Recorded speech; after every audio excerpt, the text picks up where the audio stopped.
ask him. Whoa! I'm just trying to work through the logic, because my logic is Destiny fans should probably. I would assume Destiny fans should probably be allowed on the subreddit.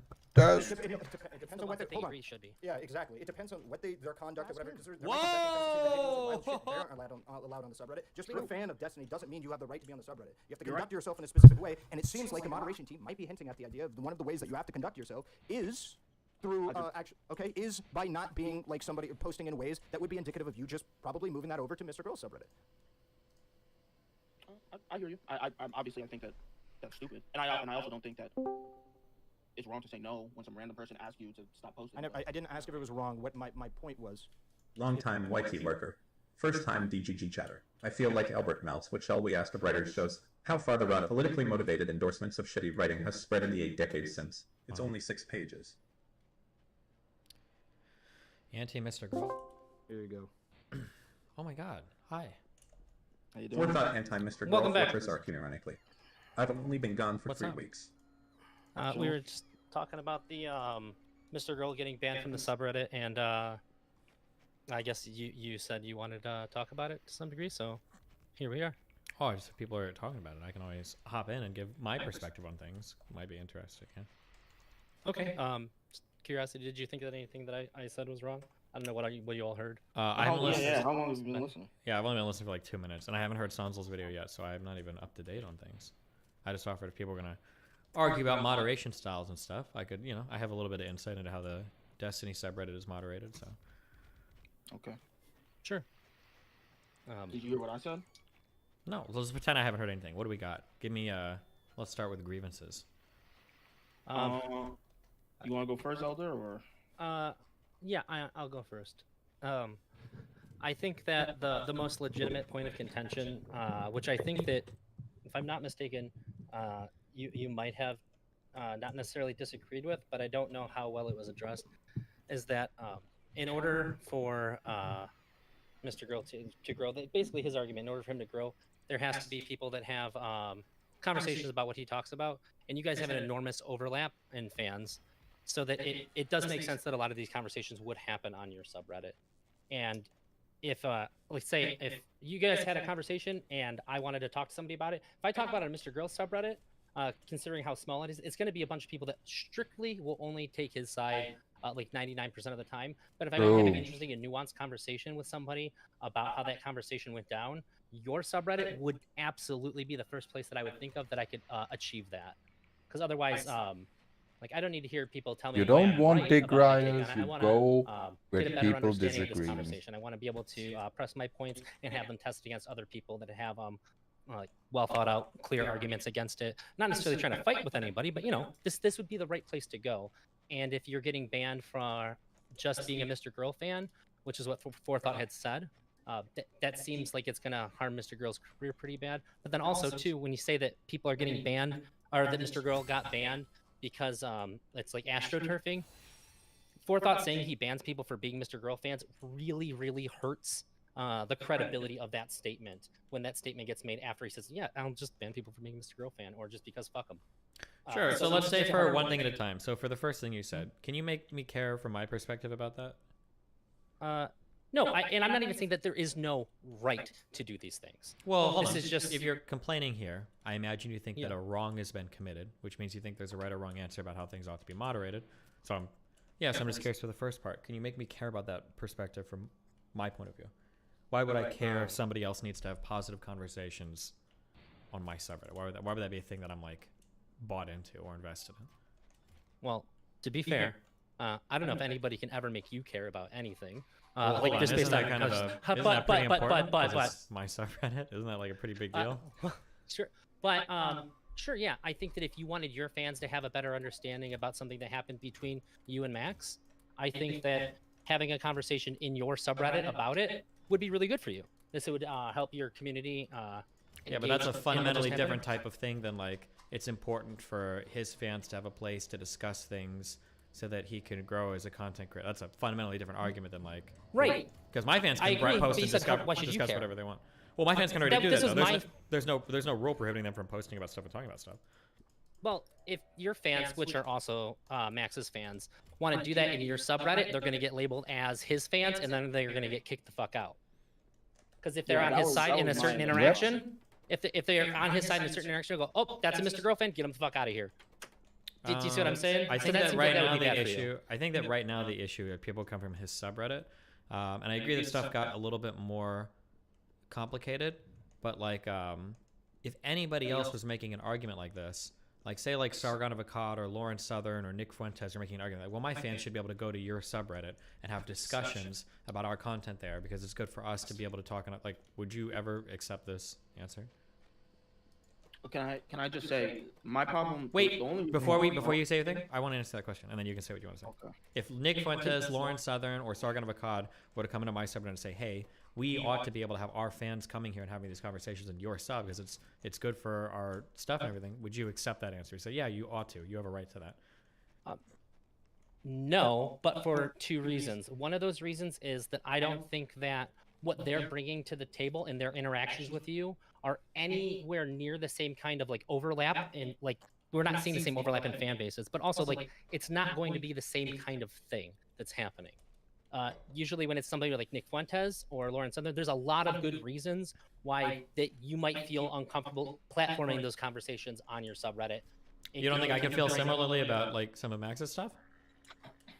Maybe, yeah, sure. If it's some of Max's stuff, I get that. You go like, you know what? We're not going to talk about cuties here. We're not going to have the pedophile conversation here. No, that's not at all what my fine. problems are related to Max. My problems really, I don't even have problems related to Max, but for some of his fans, it's definitely there's definitely some like sycophantish behavior that goes on, and I don't disagree at all. okay, but that's like a little scary to me. I don't know very many like Lawrence Southern sycophants, maybe Fuentes sycophants, but it's easy to pick them out and say like, oh, that's wrong.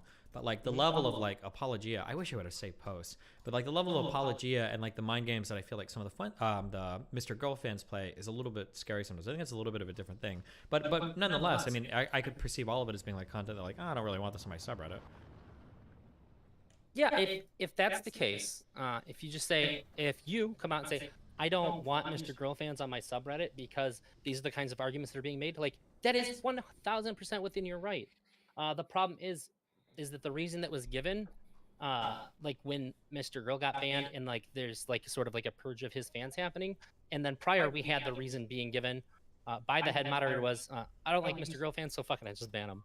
Okay, can we do like let's have two conversations, pre and post the war, because the war declaring the war on the subreddit kind of changed the engagement a little bit, right? Yeah, then I have a really important question for you about like the war. Sure. Did you take the war to be like a serious like, oh my god, like something bad's going to happen to us, or was it like kind of like a silly way to say like, hey, I have some issues here and I'm gonna spend a lot of time focusing on addressing them and trying to work this out? How did you interpret that? It's not really how I interpret it. It's how I think fans and people are going to engage with the platform and are going to interpret it. That's kind of my worry. And I feel like people interpret it a little bit like we're going to go spam the sub and like have like huge problems and stuff with how it's moderated. And it feels like a little bit presumptuous, I'd say, that like somebody should be able to go into somebody else's community and make like pretty big demands on how it's moderated or whatever. It seems kind of strange. Did that actually happen? Was there like Well, Max literally told me that the way that I moderate is incorrect and that I am... Well, no, I understand that that's what Max said, but was there like a market increase of Mr. Girl fans going in there, spamming posts, oh, Forethought is this and that, and I don't like the way the sub is being moderated? Did that actually happen? Because when he said that he's declaring a war, I didn't really take it to mean anything at all. I thought he was just Well, saying, you can take it not to mean anything, but yes, there were definitely fans that jumped in and started posting more. I think that's what was triggering Forethought the most. Okay. I don't do research, so I wouldn't know if that's true. I'll just take your word for it. Okay. I guess so. I'm a pretty big Mr. Girl fan. I just assume that you may not remember the conversation we had. The last time I talked to you was just about Mr. Girl, and I know that he has an extensive history of always saying, I never want you to brigade anybody. I never want you to go after anybody in my defense. Even when he talked about the war and he posted like Sun Tzu's Art of War, I put a thing under. I put a quote from it under there because I thought it was funny. I just thought it was just like a lighthearted thing that was like sort of being played up for like, you know, just like goofy, fun, silly kind of drama. I understand that some people might think of it that way, but if you're a big enough fan of his to like be posting regularly about his stuff, I can't imagine that you would take that any other way than him, you know, adding his little dramatic flair. This is Here's so, but it's okay to think. I was just curious what you thought and how you were coming at this approach, and if people really were spamming and going hard as fuck in the subreddit, I'd say ban those people. That's a great way to ban the problematic Mr. Girl fans. Saying like you're doing a bad behavior right now. Get the fuck out of here. This is my issue. Okay. We back up on a very, very, very macro level. Okay. My subreddit is my community that I want to look a certain way. I want it to reflect my values, and I want the community to look a way that I want my community to look, and I want it to be my community. It's not like a community. It's not a community for communities of people. It's my community. That's true. Why would I want to, like, very specifically and pointedly moderate my community in a way that is bending to kind of like positively represent somebody else in a way that might be detrimental to how I want things run? What is the motivation there for me? Why would I ever do that? I don't necessarily know if you should, but I also think that, like, I've watched you for probably 6 years, and I guess that I would have imagined that would have, like, I don't know if you feel that that's how it's going, then 100%. Well, that was what the request was. Max is saying that I'm like basically pimping out all of my orbiters, and then as soon as I don't like them, I rape them and throw them on, or whatever he said. What did he say that we're like? Okay, I think we're talking about two different things. Well, no, wait, hold on. He said that streamers are like my prostitutes, and I'm their pimp. That's not what we're talking Orbiters, about. right? Orbiters, yeah. And then when I've used them up, I throw them away, and I let my subreddit shit on them, and blah, blah, blah, blah, blah. So it seems like pretty specifically, he's like, he wants me to dramatically change the way that my subreddit is moderated such that, and even Lab was saying that conversation, protect me, protect me, protect me. Why don't you protect me from the community? Protect me. I didn't even protect Melina from my community. Like, yeah, like, that's just not how I run my sub. We weren't talking about that before you came in, so. I do think. Well, it all kind of goes, I think it all is kind of the same kind of thing, but yeah, go ahead. So I was just talking about the subreddit in general. I do think that, like, let's be real here. I think that a lot of things that have been said in the last like couple weeks, and maybe for a little bit longer, I think that they're going to be expressed, especially emotional and a little bit exaggerated. But I do think that I do think that he believes some of the core points that you just said there. But I think that they may not have been said in the same compassionate way that we'd normally expect them to. Because I don't really think that that's how you behave. I do think that sometimes the end results very much feel that way to some orbiters. And that would have been a much better way to approach it, and there probably could have been a better conversation like that. But I just think that that's just how it's going to be said for a little bit. There's just been a lot of bad happening. But I guess with the subreddit thing, I'm sorry, Benny, I'll shut the fuck up in like 2 seconds. With the subreddit thing, everything that I've ever seen of you has always been like, I encourage open discourse. If people want to criticize me, they criticize me, like, and all this. So like, I understand if that's not what you want in your subreddit, like, more power to you. Like, I honor that. Like, I respect it. That makes sense to me. But that's just not been any of the reasons that I've heard.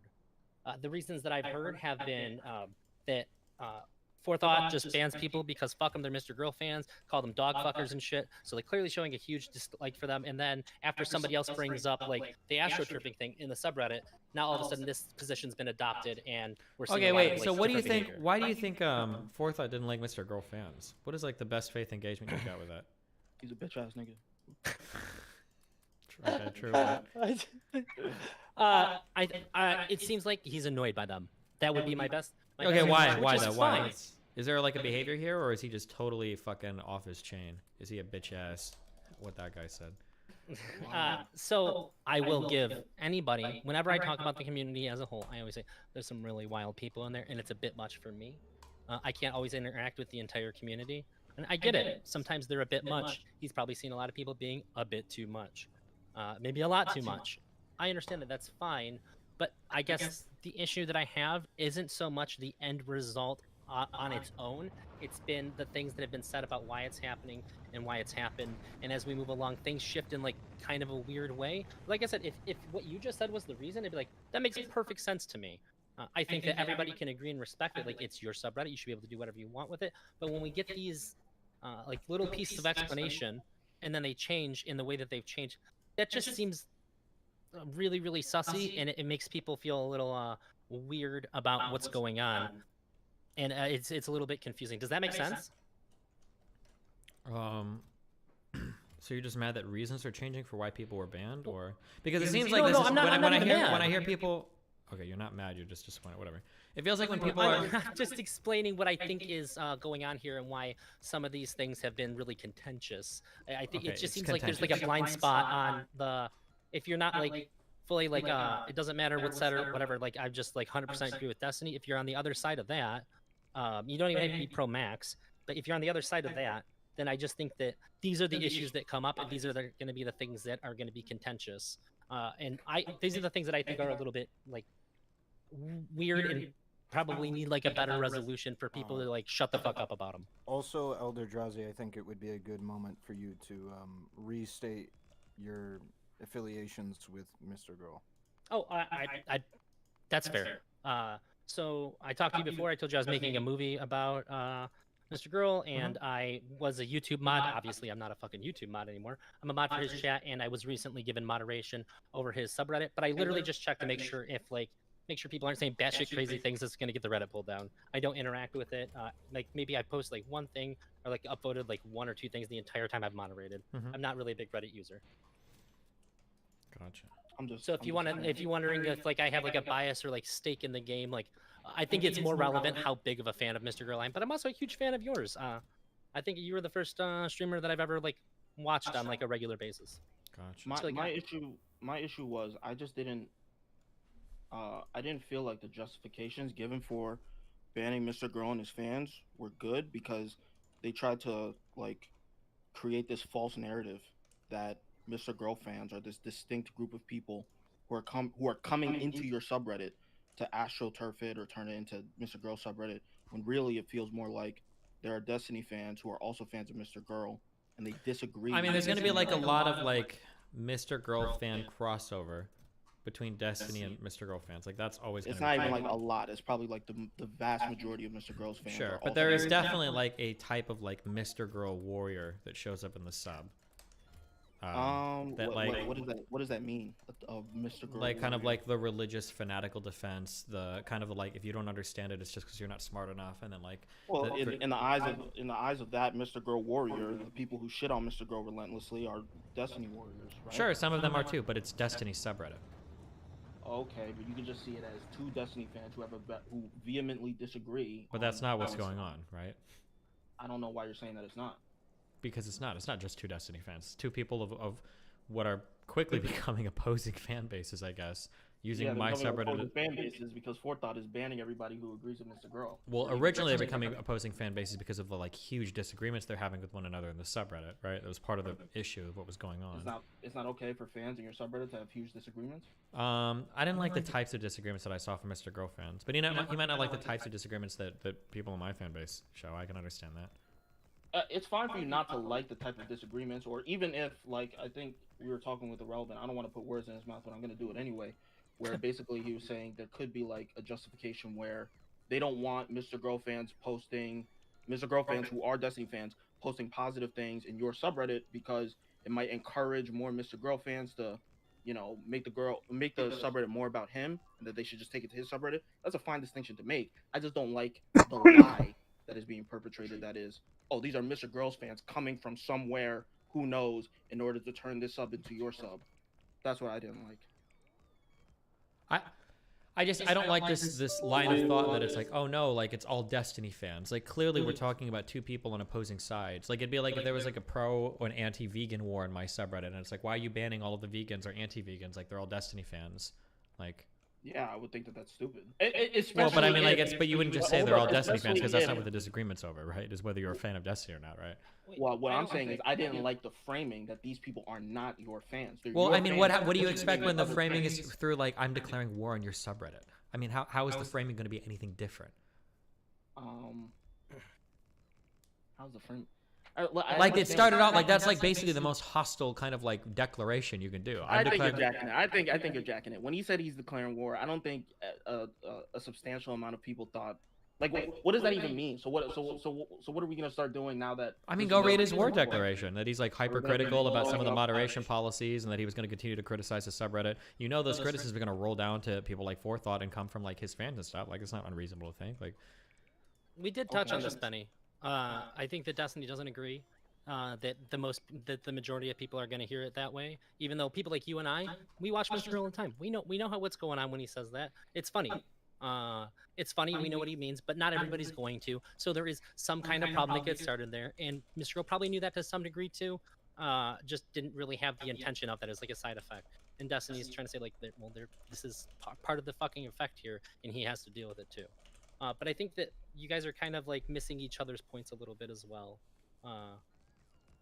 Like Benny's trying to say is like, Destiny, I haven't heard you address when Benny says it sounds like people are coming from somewhere else. When you say there's a vegan and anti-vegan argument in there, and you're banning all the vegans, you're like, yeah, but well, it's not. You say you're. Well, I'm gonna say that like there's probably like conversations happening in Mr. Girl's subreddit and Mr. Girl's Discord, and then you're gonna say, yeah, but they're not coming from somewhere else because they're already on your subreddit. But that's not like a real answer, right? My guess is, and I don't know because I'm not part of any other Discords. My guess, if I go into Mr. Girl's Discord, I bet there's a lot of talk there about stuff going on with the subreddit and everything. Yeah.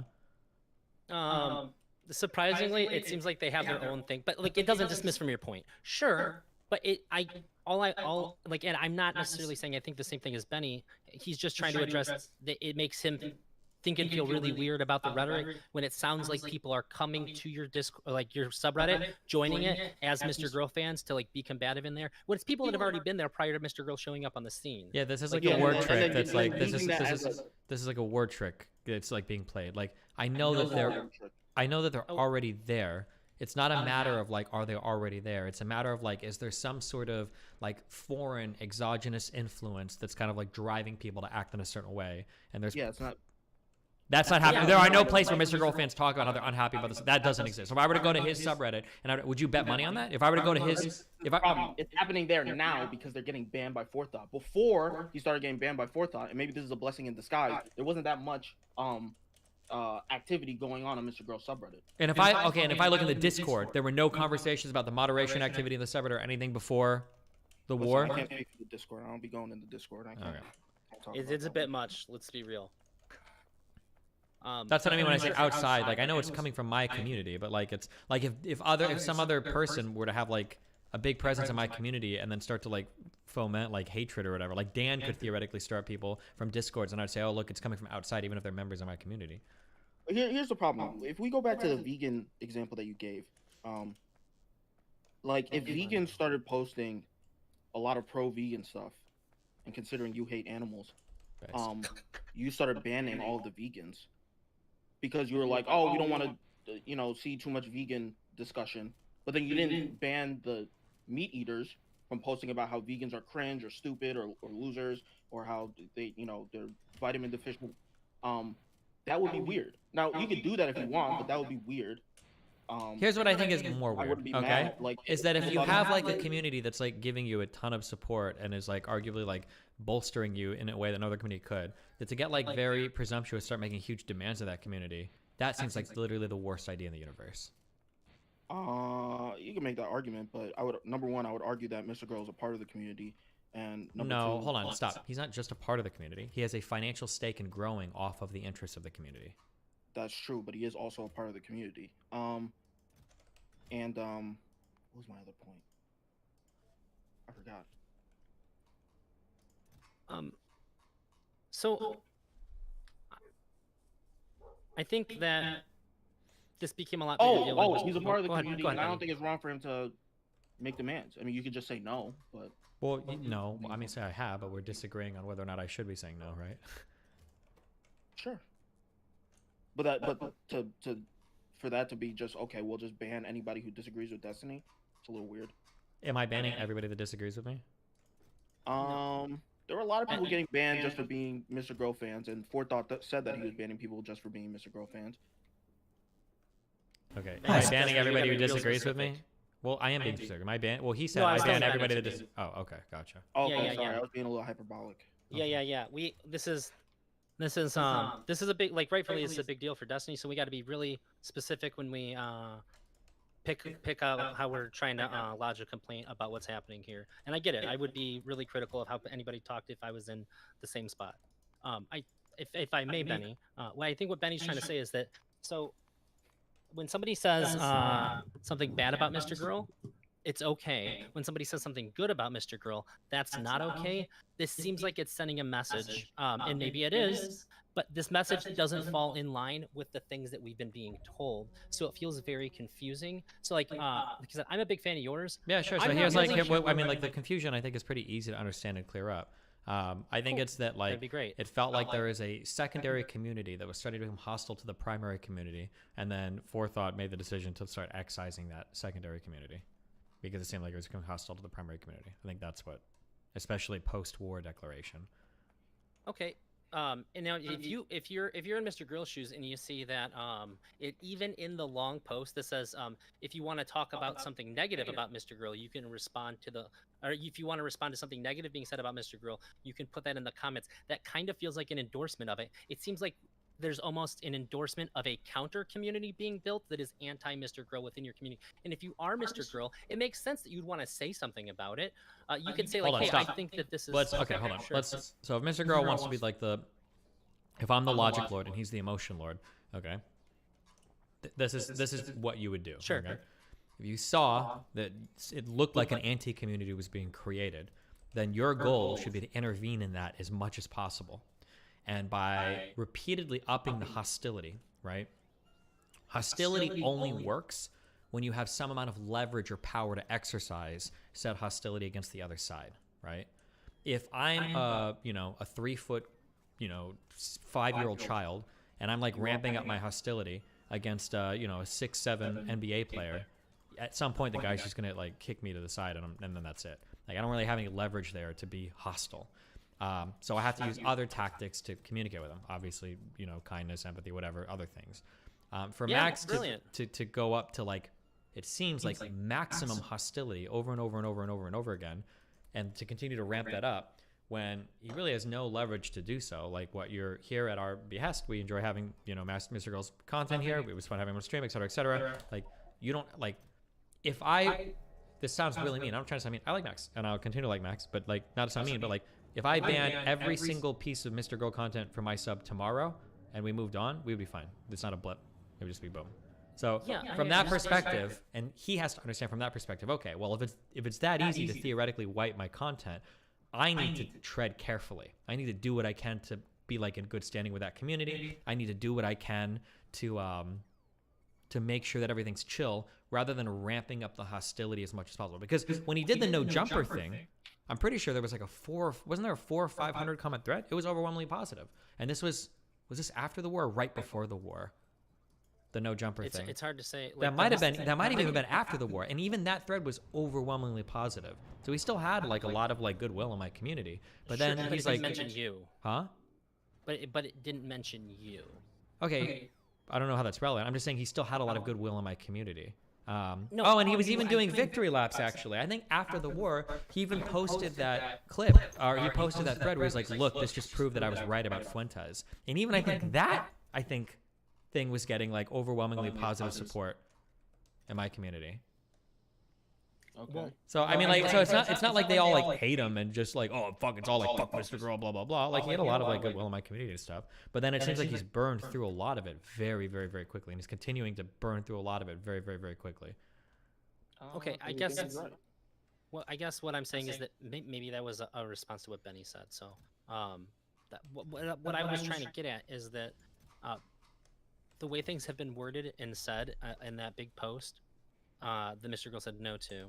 It does sound like that there is. It makes it sound as though there is an endorsement of anti-Mr. Girl posts, and if people are getting banned for being a Mr. Girl fan, but not for being an anti-fan of Mr. Girl, that's fine. It would just be, I think, a lot better, and I think that you would deal with a lot less pushback from Max. And yeah, but careful. Remember, if it was I don't said that way. I don't have to deal with any pushback. I could just say, I'm done with this, and then just permaban it all, right? Do you know what post that we're talking about? Do I know what? He's gotta. The post that we're talking about that Elder Drowsy keeps on referencing. Which one? It's the one he said no to. Oh, yeah, I know. Yeah. So all I'm saying is that I know you could do that. Like I'm interacting here in what I perceive to be extremely good faith. I'm not trying to like do anything fucky here. Like I said, I like and respect you, and so I think that when these things happen, you are going to deal with pushback because of who you are. You don't have to. That's what makes you a good streamer. That's what makes you fun to watch and listen to, because we know you're not doing shitty, underhanded things ever. So I know that you're going to continue to deal with it, but it seems like you would have a good reason to want to not like to quell this. And I think that there's just a lot of confusion and weird feelings from a lot of people that are causing this pushback, because it feels like we're not getting the real story as to what's going on here. We're getting mixed messaging. And if you just wanted to I feel like "Oh, I've all right, backed I'm up a not few dealing times with and I've this," said it. It's just like it's pretty obvious. I think what's going on is that it feels like there's a secondary community brewing, like an anti-jerk in a way community brewing over around another content creator in my community, and then they're kind of becoming hostile towards one another. But I control everything, so of course I think it's retarded to frame it as a secondary community Okay, well, why is it retarded frame as a secondary community? because they're your fans. Okay, hold on. Do you realize that what you just said is fucking retarded? No, I think what I said was really smart, actually. Okay. Do you understand that sub-communities can form within communities, right? And that some of those communities can break off over time? You didn't say sub-community. You said secondary community, like a different one. Secondary doesn't necessarily mean it has to be completely and totally different. Like even between my... Sub-community would still be contained within your own community. Okay, does Vosh have a community? Yes. Do I have a community? Yes. Okay, but there's probably a big overlap, right? So are they not two different communities? Is one a sub-community of the other, or... No. Okay, so a sub-community is another type of community. I don't know, this is like a But weird... the sub-community would be contained within a larger community, which means the people in the sub-community This is... can also be These a part are of the larger community. pointless word games. If there's another... No, they're not pointless word games, because I'm trying to establish the fact that the people that you're talking about, who are the secondary community coming in and ruining your primary community, are actually just a part of your community. Okay, what word would you like me to use so that you can understand what I'm talking about? My fans are having a disagreement with some of my other fans about Mr. Girl. Okay, so there's another group of my fans that are forming, that are defending another content creator, and that group of fans are fighting a lot with most of my other fans. Okay. So do I appease that group of fans who are all also the fans of another person, or do I just excise them and then continue to move on with little lost? You could probably... I think that the best solution for the situation that you're talking about is banning all discussion of the other content creator, rather than banning only the positive supporters of that content creator and leaving all the negative ones. That's what I think the better solution would be. Why? Because as a fan of you, it feels bad when I go on the subreddit and I see a bunch of Mr. Girl posts just shitting on him when I like Mr. Girl as well. And I don't think it's good. I don't know if you feeling bad about something is like that's a compelling enough argument for me to care. So Well, I think the idea that's is the that it reason would that be... I'm giving. Benny's saying that he thinks that it's morally wrong, that if you want to quell this, that you can quell it in a way without making somebody like a quote-unquote victim of the solution. You can say that, you know what, you guys, I fucking had it with the Mr. Girl shit. Well, there's always going to be a no more victim. Mr. Girl conversation. There's always going to be a victim, right? Because right now my community, well, hold on, I'm sorry. Most of my fans, I didn't want to use the C word there and trigger the one guy. Most of my fans probably just want me to completely ban all the Mr. Girl fans. That's probably what most of my fans want. But I don't really want to do that because I think that's probably not a good way to do it. But like, if I don't do that, like they're gonna feel like losers. If I do that, then Mr. Girl and his fans are gonna feel like losers. So I mean, like somebody's gonna feel kind of irritated no matter what. Oh, you could just ban this guy. You could just ban any posts or discussions about Mr. Girl for the time being. Right? Why? Why would I do that though? I don't need to do that. Would I do that around any other content creator? Would you lose anything if you did do that? Potential entertainment. If Mr. Girl is involved in a conversation where people want to, post about it and be critical about it, and they can't now, yeah, they'd probably feel like they're losing something. Okay, so then the only entertainment that can stem off of a Mr. Girl conversation is negative attention towards Mr. Girl. Doesn't have to be. The no jumper stuff wasn't negative. That was after the war. That was incredibly positive. Oh, Benny means if he interacts with you, though. Well, I mean, if he interacts with me in ways that are always negative, I mean, I don't know what to say. Well, no. If he interacts with you in a way that's fine, you're like, that was a good conversation. Max like, that was a good conversation. But some parts of your community were like, I don't really like how Destiny said this in this, like, he said that Mr. Girl is gaslighting him. I think that's fucking stupid. I don't think he was gaslighting him at all. And the mods are like, well, that shit's banned. And somebody else is like, you know, I think that Mr. Girl did really fucking bad here. He told I think it's Destiny probably going to he was depend. gaslighting Yeah, I guess Stardust, it's and probably going to depend in a little bit in the future, like, I guess, where the community's at. But right now, I'm not sure, because right now, Mr. Girl and his fans, our fans, sorry, I'm trying to be careful there, are doing everything they can to, like, piss off, like, entirely the rest of, like, my fans, which is making the situation a lot more insane for everybody. Here's like an issue that, here's like a lesson you can learn from Max, that Max is hopefully able to learn. Sneeko's in the process of learning it. Lab is in the process of learning it. Hopefully Max is not too old to learn it. This is a lesson I learned. But oftentimes when we feel pressured, right, as pressure increases, so does the temperature. We want to increase the temperature on everything as much as possible. When we start to feel mad, we want everybody to feel mad, and we want to lean in and lean in and lean in and increase the pressure and the temperature on every single thing that we do. But sometimes the best thing you can do is to just take a deep breath and chill and back off for a minute. And then once you do that, because this is a guess. Now I don't know. No, I do know, because I've been in internet community so a long time. If after the war thing would have happened, if Max had been like, okay, I think that I went like a little bit too hard on the sub stuff. Like, I'm just gonna chat and chill with Steven. We're gonna post an R sub more, and we're just gonna kind of like chill and everything. He can mod his stuff how he wants. I don't know if I agree with it. And then boom, like back off like that. Then I guarantee you that more posts would have popped up over time. People would have been like, oh, you know, this is in conversation with Max. They're fine. They're cool or whatever, etc. And it would have been okay. But instead, it was this like, I think that they disagree with me, and now I'm gonna turn the dial up to 11. And if they disagree with you at the dial at 8, oh my God, when it gets to 11, it's just going to get worse and worse and worse. And I feel like this is a problem that Max has run into a couple times now, where when he feels like there is disagreement, his goal is to lean into it as much as fucking possible until something breaks. That's what it feels like. Giga Chad. But it's not. That's not Giga Chad. That's retardation, right? Didn't you kind of do the same thing with Kevils? No, not even close. You might have gone about it in a smarter way, but there were a bunch of people telling you to just leave it alone. Yes, but that's the point, the smarter way, right? I was very strategic in how I handled everything relating to Keffels.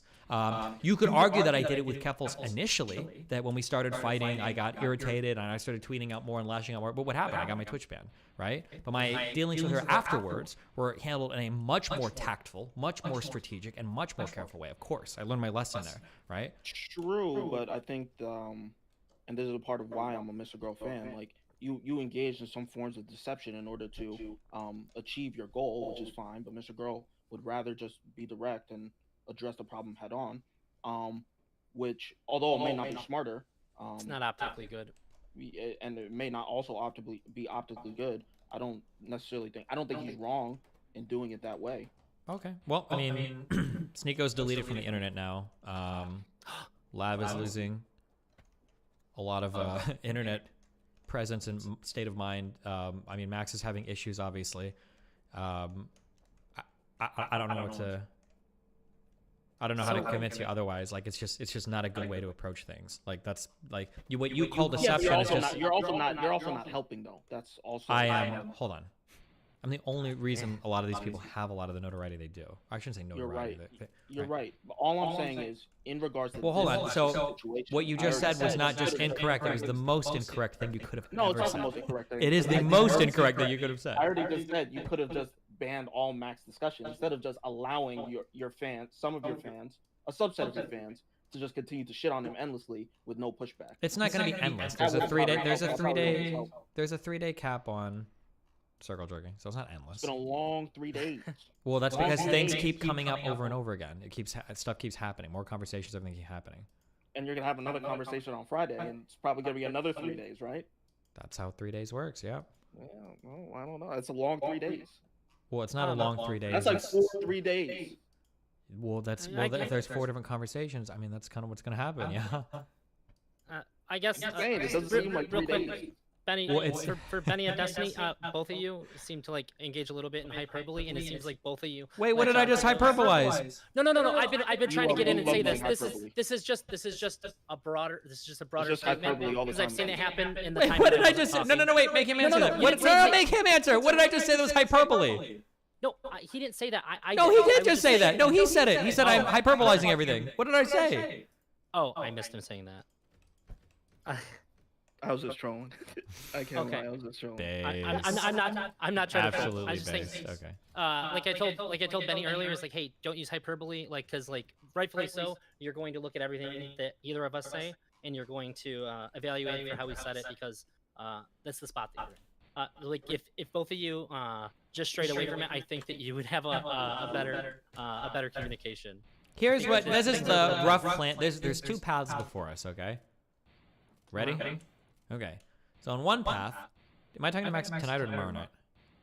Tomorrow. Okay. In one path, I'm going to talk to Max. He's going to present me his problems. Okay. I understand his point of view, but the way that conversation is ultimately going to end is I'm going to say, listen, you can place a really high bar for how I moderate my community if other communities grew out of it, but I'm never going to want to meet that bar because I've already had extreme success in growing a community. I already have I'm doing really well with the way that I'm doing things. I'm not going to bend and change the way that you want me to. If I were to, I just wouldn't host other content creators at all. But I agree that the anti-jerking shit gets really strong sometimes. I can probably do a little bit better at moderating that, but also once we stop talking about all this shit and you go back to doing content and I go back to doing my shit and we just like interact like we did before, I think the community is probably going to largely chill out. And I think that is like what will happen. We'll have that conversation. There'll probably be a day or two or three more of anti-jerking. Then the next big thing will come up, or Max will have another funny interview, and then people go back like, oh yeah, this guy's like pretty funny. I remember why I liked him before. And that's probably what's going to happen. That's one path. The other, so in one path, in about a week, things are like back to normal and people are chill again. I'll probably do like a big unbanning of people, unban Max, whatever, and then we're good. But in the second path, Max is super unsatisfied with that conversation. He continues to do like weird side convos with Lav, or talking a lot about Anna on his subreddit and me, and going over and over and over again with this, and he creates like an actual deep-seated real hatred in my community, which he's done a really good job at, especially over the Anna stuff, is he's gotten people to go from like, oh, Max is kind of annoying and whiny on stream, to like, wait, actually, I think I fucking hate this guy. He really does seem manipulative and abusive. And if he continues going down that path, there's probably not going to be a road to redemption for him or his community on my subreddit, because people are going to actually hate him. But that all of that depends on like his response and reactions to things. I'm generally chill to just sit and see what happens, but I'm like pretty hands off on everything. That's just what I do. But okay, sorry. Just to be clear, I don't support a lot of the things that you just said. I think even if you have a difference in opinion of about Anna, it's probably I think it's pretty out of pocket to come and bring it to you like that. In that way, probably should just be handled off stream, because there's a lot of context that we understand that's how that should go. But aside from all that, you said something earlier, and I just like to bring it back to that for just 1 minute. Yeah, go for it. You gave the reason why these bannings are happening, and I think it's a much better reason. And if I'm going off of what you say and not what's happening in Forethought or in a post on the subreddit, or not what Forethought said before, to me at least, which I would consider myself to be a very reasonable fan of both yours and Max's. That is very satisfactory. Can you just say like the reason why the banning and stuff is happening again? And like I know, and anybody who's reasonable know that like this is what's going on, and we have a very clear answer. Well, I think my guess is on a macro level, the reason why the ban is happening is because like a second community is forming that seems to be like ruthlessly defending a content creator to like the irritation of like the main fan base. That's what seems to be happening. What the fuck is this train doing? Okay, and if that was the case, like you fully support that then, right? The bannings? Yeah, if that's what's happening, then you support that, correct?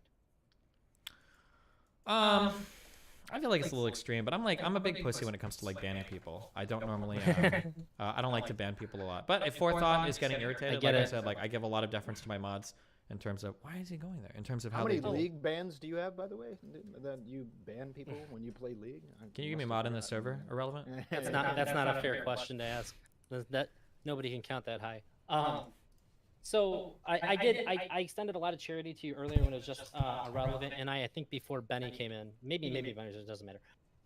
I said that it seems like if you were to undermine your mod's ability to make bans without you breathing down their neck, that might destroy the entire idea that your mods can do anything. Like you'll end up being the only mod then. It seems like they have a pretty strong attitude that they want to be able to do their job without you standing over their shoulder. Does that have anything to do with it?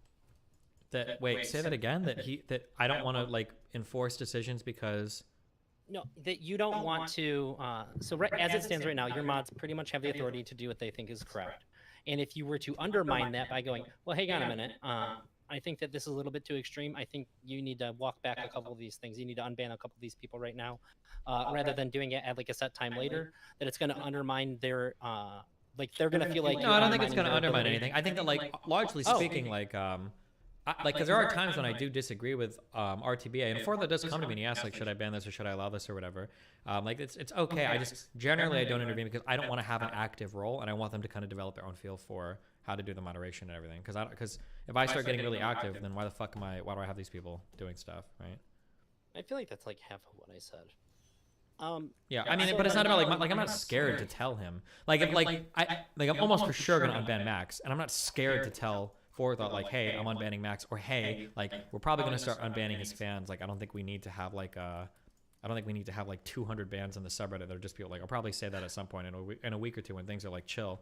And if he likes, I don't think he's gonna fight me on it. I think at the most, you're probably like, oh okay, well I think that's kind of dumb. I'm like, oh well, whatever, just do it, and then we move on from there. It's not like a huge deal. I feel like Max's fans sometimes think they're like the center of the universe, but it's the grand scheme of things. Like this is kind of what's going on now. But again, like I said, like in a week or two, I don't think we're gonna be thinking about this much. Like let's just move on. Sure. Wait, can I expand on that? Like, you've Destiny. I've heard a couple of times you say that like you'll probably unban Max in a week, and stuff like that. You do a mass unban.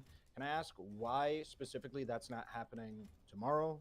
Because right now the temperature is still too fucking high, and I don't think Max has the social awareness, and then by extension his fans don't have the social awareness to just fucking chill. So what I don't want to happen is if I do a big mass unban right now, and then the fighting resumes immediately, I'm not going to be able to do one in the future without people being way more hostile to it, because there's going to be a bad taste in their mouth over it. It's going to be like, well, what happened the last time you did a mass unbanning of Max's fans? You know, that shit got fucked, and now look what happened. So like I think I just chill, I let the temperature cool for a bit, and then I start banning people, and then everything is okay. But the more that like the pressure increases, the temperature increases, everybody gets like more and more mad. It just fucks everything up for everybody. Right. So Benny and Elder, is that a satisfactory answer for why he hasn't banned him right now? Yeah, I was going to ask the same thing. I do have a question that just seems like very natural and logical. Okay, yeah, I'll let Benny answer, but then I would like to ask a follow-up question. Go ahead, Benny. I feel like it was unreasonable to ban Max at all to begin with. I don't think that he goes into your subreddit and types out unhinged or ridiculous things. I think he generally has civil conversations with people, so I don't think it was. I'd have to go back and find the post, but there was that one day that he was posting where it felt like, but he was essentially answering every single person that was disagreeing with him. He was essentially saying like, well, you're just not smart enough to understand what I'm doing. That was a little unhinged, but I don't know. Well, I can't say The bar's somebody doesn't get it. What? I can't say that somebody doesn't get what I'm saying. Do you want me to find that post where somebody like was copy pasting a whole bunch of the Well, responses? you can find the post, but I'm responding to your characterization of it. So if you bring up the post and he's calling everybody a retard, well, you know, I can't defend that, but your characterization of it didn't sound like that. If somebody can link me that original post, we can go and read it. But he was basically being super dismissive of everybody that was criticizing him, saying like, no, you just don't get it. You're not smart enough. You don't understand what I'm trying to do. And it's like, okay, well, I want to read the post now. okay. If anybody in my chat has a link to it, we can go over it real quick. While we're looking for that, can I give that follow-up question? Is that agreeable with everybody here? Go for it. Knock yourself out. Okay, so sorry. If they're if you do unban people, like you said, I don't know if this is a question or a suggestion. Maybe it's a little bit of both. Is it possible to do it in a way where this explosion of like fighting doesn't resume if you don't unban people like in slices? It seems like if you open the floodgates, no matter what, people are gonna have all this pent up shit and they're just gonna freak the fuck out. No, I don't think people ever have pent up shit. I think that after a few days, I think all of it largely dissipates, and then I think people will just move on to the next. Like Max will do another interview with somebody, there'll be another piece of drama, something will happen, and then people just kind of move on. I think it's fine. Yeah, to be fair as well, I've heard Destiny give this advice for even like way bigger shit, like fucking crazy LSF shit. Yeah, I look at Mizkif. Mizkif is like streaming again, and people fucking moved on. It's Yeah, I agree with that. I think after enough time, it probably won't be a big deal. But you know, I think that that applies to like the Mr. Girl fans who are also Destiny fans, but not really Mr. Girl. But again, you know, if you show me the post of him going into the chat calling everybody, you know, a dumb fuck, subhuman, then I changed my mind on that. Well, I don't think he called anybody subhuman or dumb fuck, but somebody fuck. Does anybody have a link to the post? Hold on. Man, you have fans just like Irrelevant. Won't link That's a reference to the fact that nobody could get me links. Wait, Destiny. Then can I ask you a question about from Max's perspective on? So they were addressing the fact that there seems to be some posts on your Reddit that give, criticisms or might hate on Mr. Girl. From his perspective, or from your perspective, would it not be more considerate of you towards Mr. Girl's feelings to remove all posts of Mr. Girl instead of just removing what people? Well, yeah, but I don't know if I'm like considering his feelings when it comes to moderating my subreddit. I don't know if that's like a priority to me. I feel like this is a question that Benny and Elder really should have dived into. Do you think it is? Do you guys want to expand on whether or not it is Destiny's responsibility to look after Mr. Girl's feelings when it comes to? Because I feel like Benny, you were pretty big on the idea that Destiny or his team should ban all mention of Mr. Girl. I just didn't like the hypocrisy where they were using a justification that didn't seem to be true, which was we're banning Mr. Girl fans. I was like, you're just banning Destiny fans who like Mr. Girl. Who are, I mean, they are also Mr. Girl fans, but they're Destiny fans. It felt more like they just didn't want people who are Mr. Girl fans to be on the subreddit at all because they just didn't like Mr. Girl and didn't like Mr. Girl fans. So, I just felt like if you wanted to be fair, you could ban all Mr. Girl content and let things cool down. But the moderation wasn't fair. It was just banning Mr. Girl content and allowing him to get shit on. If that's what you want to do, you can do that. I'm not going to say that you can't do that. Do you agree with that analysis, Destiny, that it is unfair of you towards Mr. Girl to... Yeah, I mean, I can feel like it feels unfair from his perspective, but I think that, like, I think the issue was just that Forethought was getting so triggered, like, dealing with it all, that he's just like, okay, I'm going to start banning these people, basically. Yeah, bitch-ass nigga. What exactly was the question again? Sorry, I had to get up. It's what your feelings are towards Destiny's statement that it may be unfair that not all Mr. Girl related posts are removed, and that there might be a disproportionate amount of Mr. Girl criticism or hate on the subreddit, and that Destiny doesn't feel like there needs to be an obligation for him to correct that kind of thing, even if it's unfair towards Mr. Girl. Do you feel like that is... No, I don't think that he has any obligation whatsoever. However, I think that it's okay to have some consideration when you call somebody your friend. You can do that, but I'm not gonna protest out in the fucking streets about it. I'm not gonna blow up the subreddit about it. If you want to do that, that's your call. That's just for me to internalize and figure out how I feel about it. You don't have to let anybody do anything in your subreddit. Fuck them. It's your subreddit.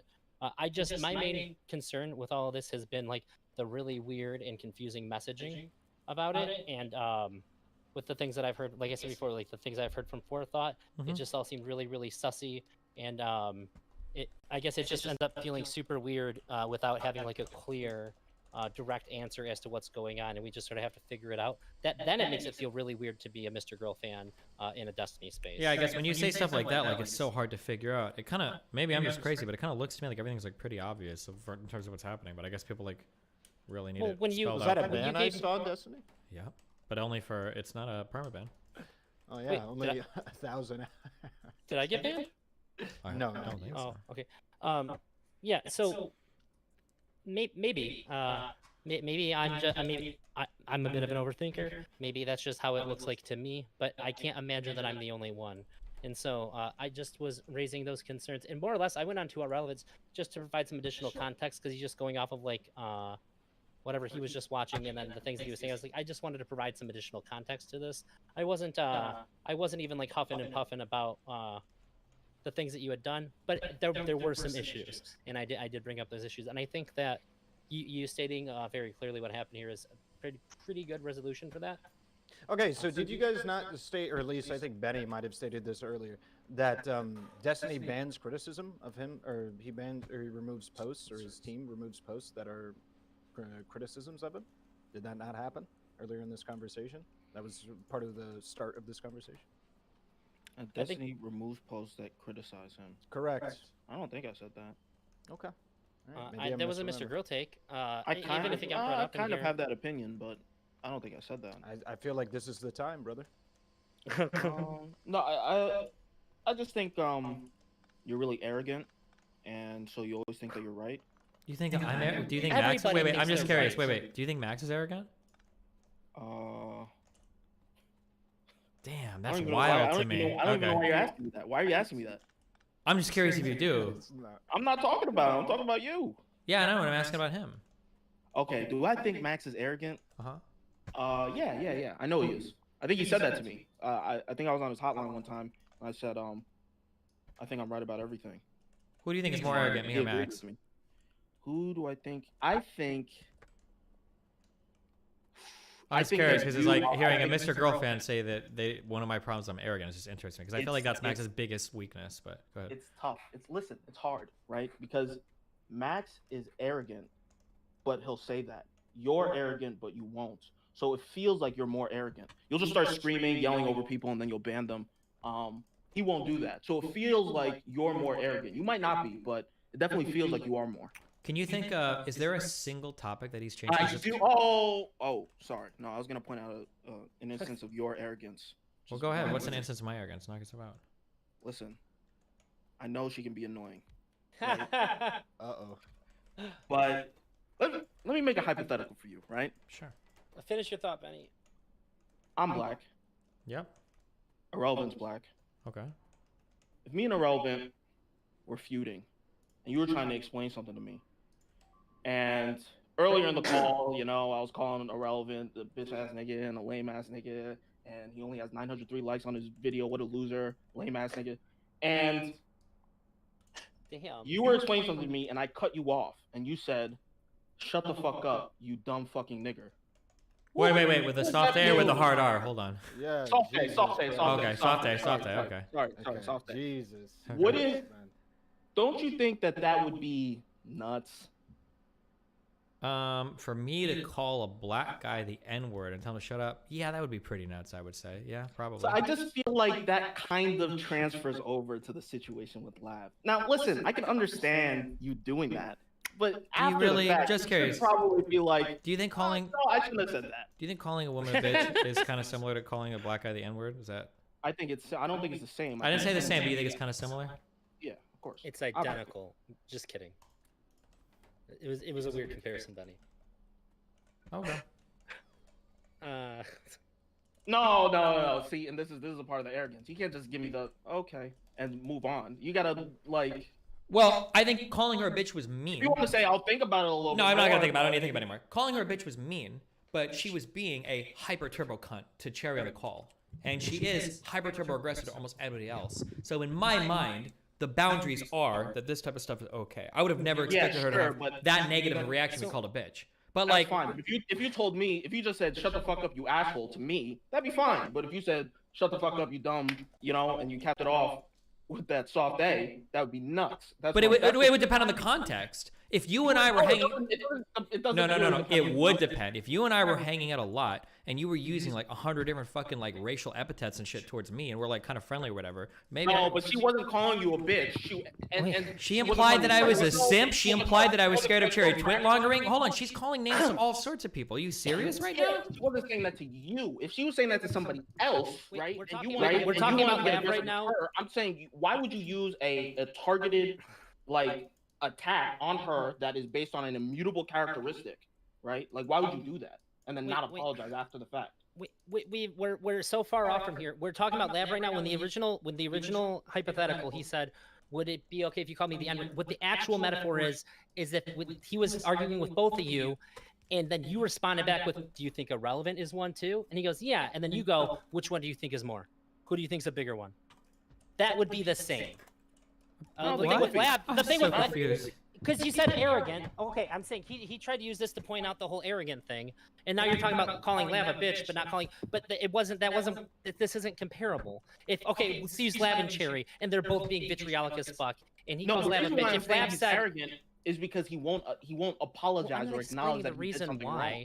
Hold on. No, wait. Hold on. So firstly, I apologize to her privately as it happened because I didn't realize how much that it like set her off. But like, I think she's in the wrong. Like, Stop. in- Stop. No, stop. hold on. I'm You're not gonna saying- stop. When you've ramped up the fucking aggression to that level, and somebody calling you a bitch is what triggers you, you gotta tone your own shit way the fuck back. If I'm fighting somebody in the street and then you come and hit me in the knee with a baseball bat, going, "Well, you were being aggressive," like that doesn't make any sense. She wasn't giving you any of that energy. And first, yeah, no, she literally was. Every time I tried to talk or say anything, she called her a dumb fucking bitch. It doesn't make any sense. Every time I tried to speak or say anything, she kept cutting me off over and over and over and over again. Why do you think I called her a dumb bitch? Do you think it was just because I was just like triggered and for no reason? Of course, she was giving me a ton of fucking aggression. Sure, fine.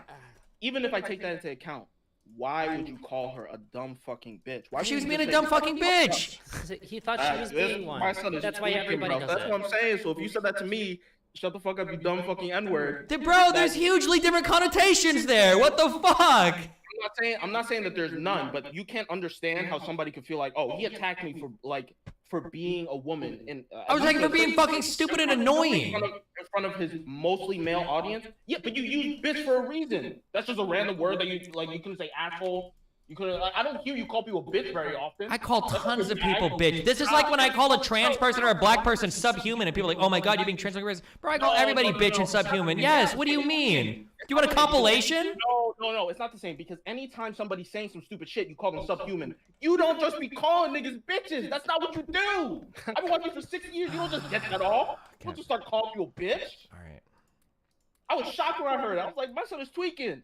You didn't say nothing. And then after the fact, she said, "Oh, he apologized." He's like, "No, I didn't, bitch." Like, you're tweaking, bro. Okay.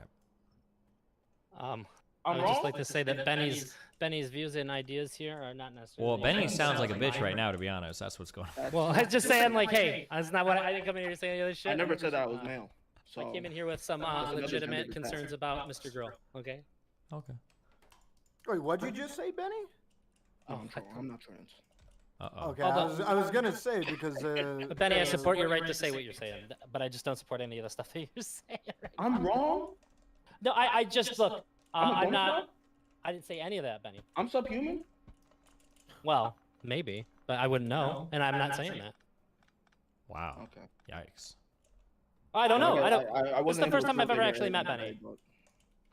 Wait, what? Wait. What did you just say? It's the first time you have ever met Benny? Yeah, I've seen you on the hotline, and you've seen me on the hotline, but we've never talked before. This is the first time we've ever talked. Uh-oh.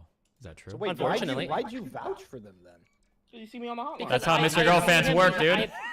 I have seen him. I've seen him behave with pushback and all that shit. I've seen him be argumentative, and he's always seemed like he.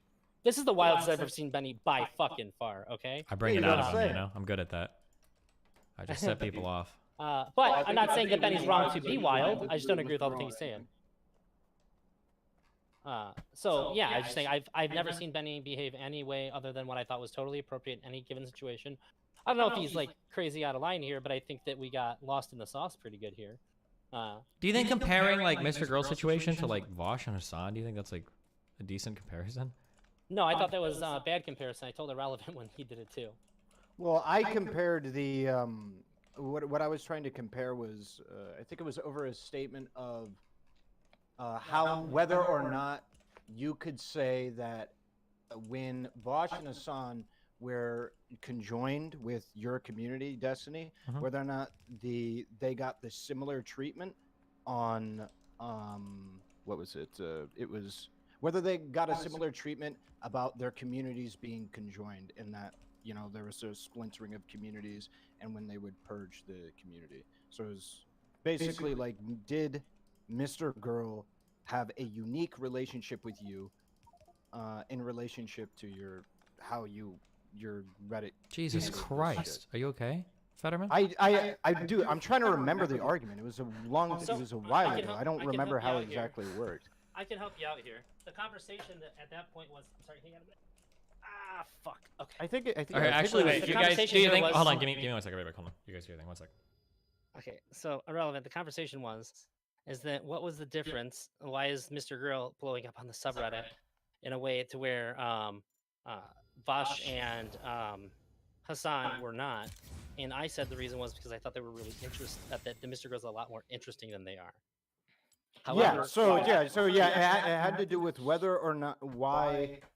So the reason that I gave that Mr. Girl might be removed is because they believed that his community was using Destiny subreddit and as their own, and that why did this happen in the past? Did this happen with Hassan? Did this happen with Vosh when they were a part of Destiny's community? Why did or did it not happen? And like getting all of that done, right? That was pretty much it. Like we had it. Yeah. That's how it came up. Yes. Okay, I think that's Fuck. how it happened. Yeah. Okay, how did that get brought up again? Because we were talking about the fact. No, I mean like right now. Oh, I don't know.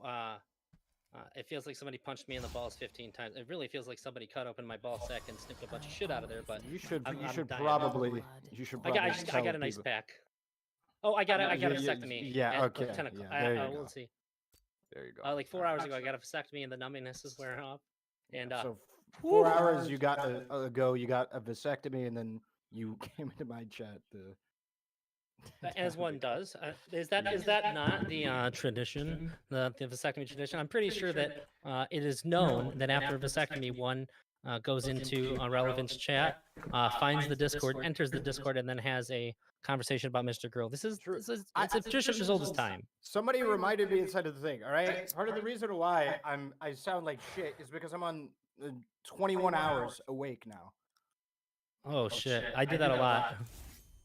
Oh, good for you. Hugo. Speaking of my, I'm late for my medicine. I'm not getting up to get it though. Wait, so neither one of you have.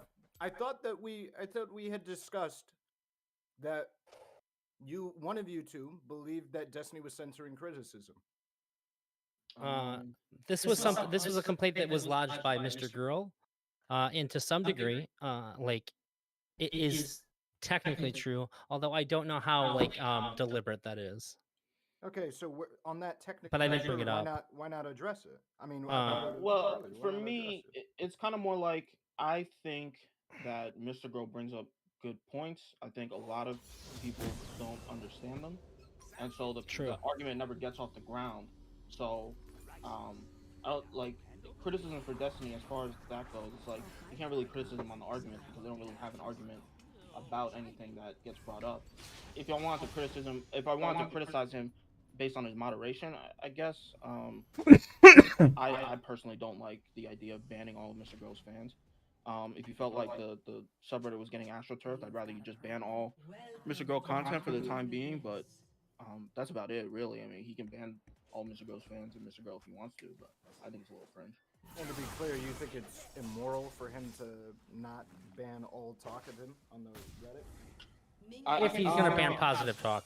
Yeah. Only within that context is what Benny's saying. Yeah. Okay.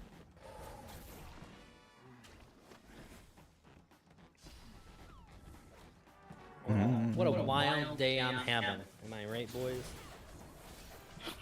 I don't know. Yeah, pretty weird. The gas they give you is a bit much for me.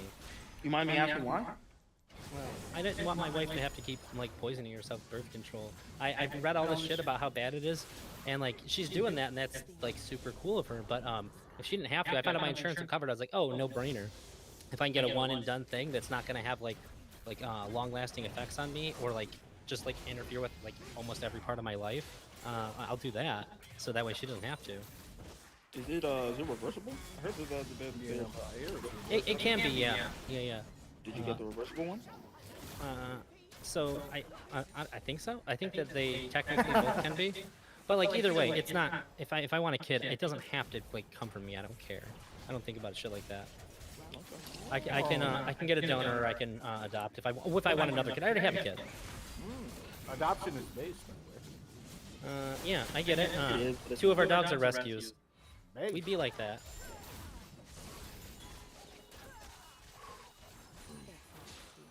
I will. Okay, so any other criticisms for Steven while you got him? I probably have a lot, but that would just be me airing my grievances and being cringe. All right. Yeah, there was something else I wanted to say. I think if I have a minute, it'll come back to me. Sitting down's a bitch. Yeah, let me. I'll take this moment to think. Oh, I will just say, It's probably worth this in the long run, but it's not as nice and easy as they make it out to be. I think it's a little traumatic to get a vasectomy. You have to be awake. You have to be awake. Oh, jeez. Why? So they gave me laughing gas, and I haven't even smoked weed in like 3 years. And when I looked down, like I could see like the smoke because they cauterize it.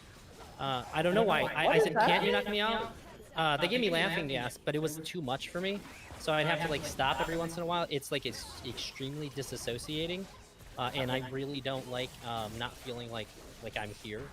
So I'd have to stop every so often, and and it does hurt. They had to give me like extra shots, and they don't tell you either. They give you a shot directly into the testicle, and I was like, I'm sorry, I could have known this before today. And also somebody who's supposed to go with me, I had to go by myself. So I was just saying, if you do it, just have all the information. Talk to somebody who's got one. Ask them a lot of questions, because it's they make it sound super quick and easy, and it's not exactly like that. I was addressed something inside my chat, so I want to click yes or no. If you're thinking blue, you know it's blue. Okay. Benny or Elder, are either one of you a VIP? No. No. But I've been in Anna's chat. I've talked to her. It's only one of you. Okay. Oh, sorry. You said no. My bad.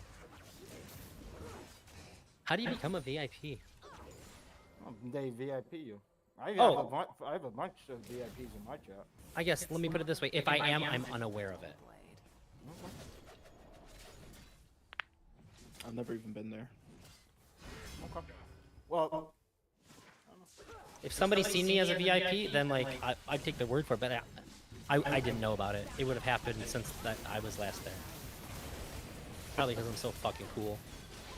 I hope Destiny's chat can hear me on this one. They can. Okay. DGG World is a scum. Damn. Oh, this is a person. Yeah. Okay. What you want? I thought. Hello? Oh. What's that? What you munching on? Jesus, bro. Benny, why you go so hard on the vegans? By the way, what the fuck? Yeah, I Why was that go gonna so say. hard on the beat? Yeah, What was I saying you're, about vegan? you're hypothetical at Destiny banning all vegans. You're making me nervous over here. Are you a vegan? Yeah, I talked to Mr. Girl about it. Because Vegans he are has. cringe. Okay, well, that you can feel that way. Mr. Girl has a lot of like super crazy vegans in his chat. They say like some of the craziest things I've ever heard in my life, and they've talked to him about it. So I had to go and give him a rational human beings version of why this is the way that it is. No, I don't have. Honestly, I don't have a problem with vegan. I don't care. It's fine. Based, Benny. You know, actually, the only problem I have with vegans is they won't just eat fruit and vegetables. They gotta cut up a mushroom and say it's barbecue chicken. They gotta they gotta mold bread like God into fucking steaks. It's embarrassing. Just eat fruits and vegetables. All right. I eat a lot of fake. I eat a lot of fake chicken. That's what I'm saying, man. Well, you know what? I grew up eating a bunch of shit that I think is deplorable to eat, but I still like the taste. I just don't like the suffering. Okay. So I'm But you still know, gonna keep okay, the that's taste. fine. You know, you're an older gentleman. You're like 50 years old, so it's okay. to do Christ. that, but like, you know, if you're like a young How old person are being you? a vegan, I'm 34. I just turned 34. yeah, but I'm Like 10 days ago. Yeah, I get it. Well, Wait, Benny, how old are you? he said he's 24. You're just a little younger than my wife, buddy. Chill. Wait, Yeah. I told you I'm cool, okay?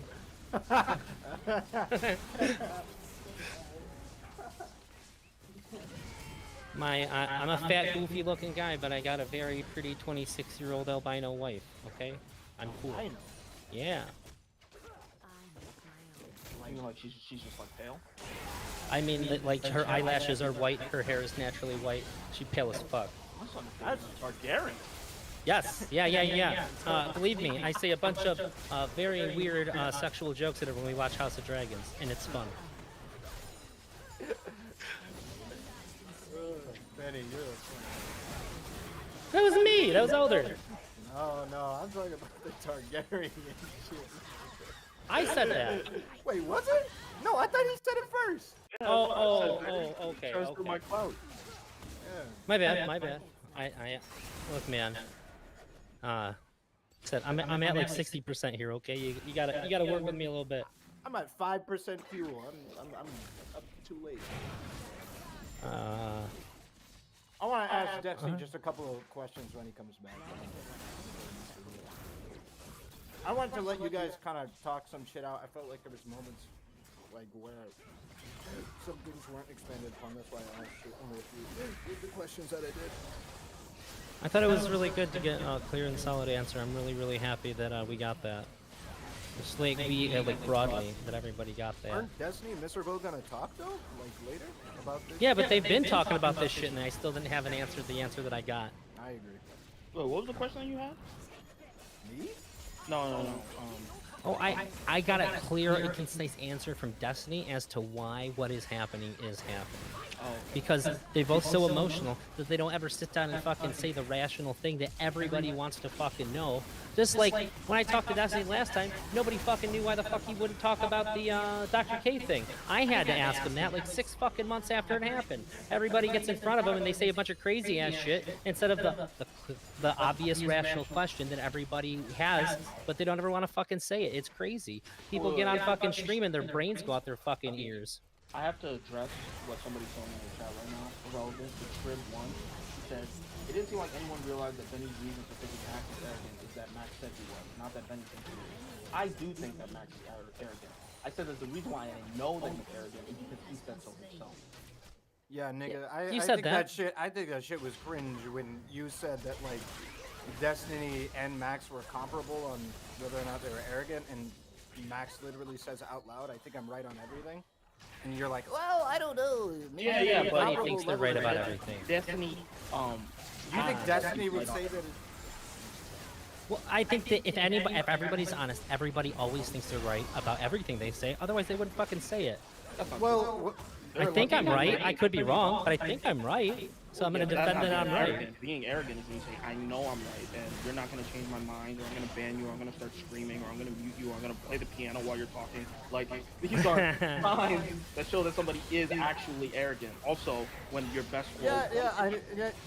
I think it's fair and valid. I was just the reason why I was saying what I did is because it didn't work to your point at all. Like it's not a I don't know. They got off the rails pretty hard overall. Like I just think that it was things were gonna get said.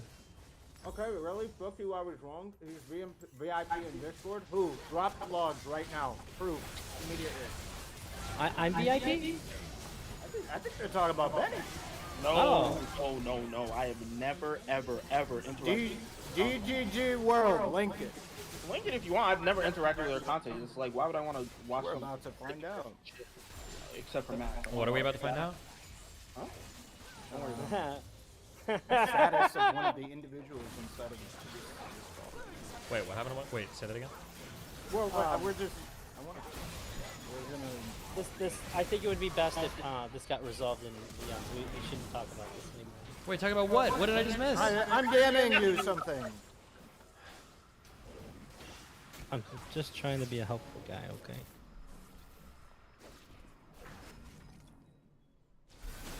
God damn, I'm tapping slow. Oh.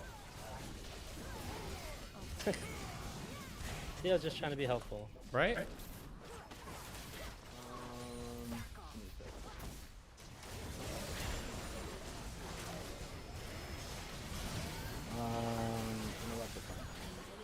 Wait, you already know? I don't watch women's content, so it can't be me. Right. Yeah, well, Right? Am I right? yeah, you're right. I know everything. People think I don't, but I do. I do be knowing some things. How do you? Okay, all right, bro. You on your shit? Yeah, I am on my shit. Can confirm that I'm not. Wait, what? Just to follow up on what they were saying. Oh. Because I was asked a question, I was just clarifying. Wait, are you sure though? Yeah, I just checked. Okay, so Because it wouldn't be up to me. It's not. It wasn't on. Yeah. On.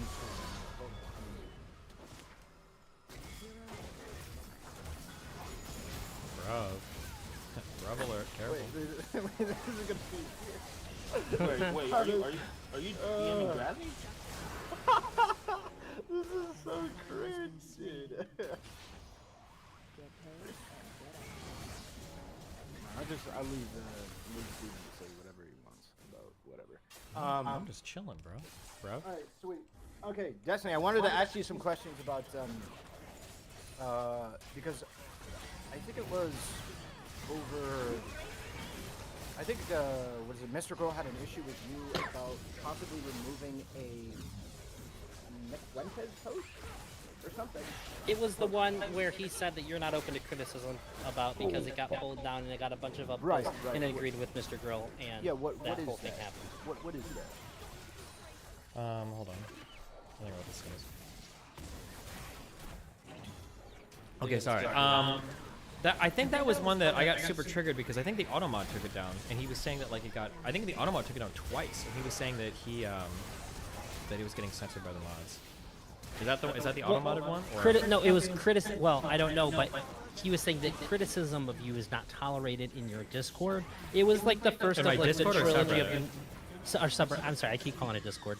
Yeah, subreddit. He was saying that you don't allow criticism of you, and as proof of that, this post that got like 500 upvotes that said that you were being bad faith. And you said like, well, if somebody's accusing me of being bad faith, you didn't say anything about an auto mod. You just defended why it got pulled down. This isn't like, if it's something, if I defended why I got pulled down, then it probably got actually pulled down. Yeah. And I'm not giving a position here. I'm just trying to help clarify which thing you were talking about. Okay. I have a position. I was just not. That's not what I'm here for. I would have to see the post. I don't know. But generally, when people are saying things like "I'm bad faith," I usually do ban those types of things. That is what you said. Yeah, that makes sense. So you are consistent. Based. All right, Destiny, do you think that I think it was over Nick Fuentes as well?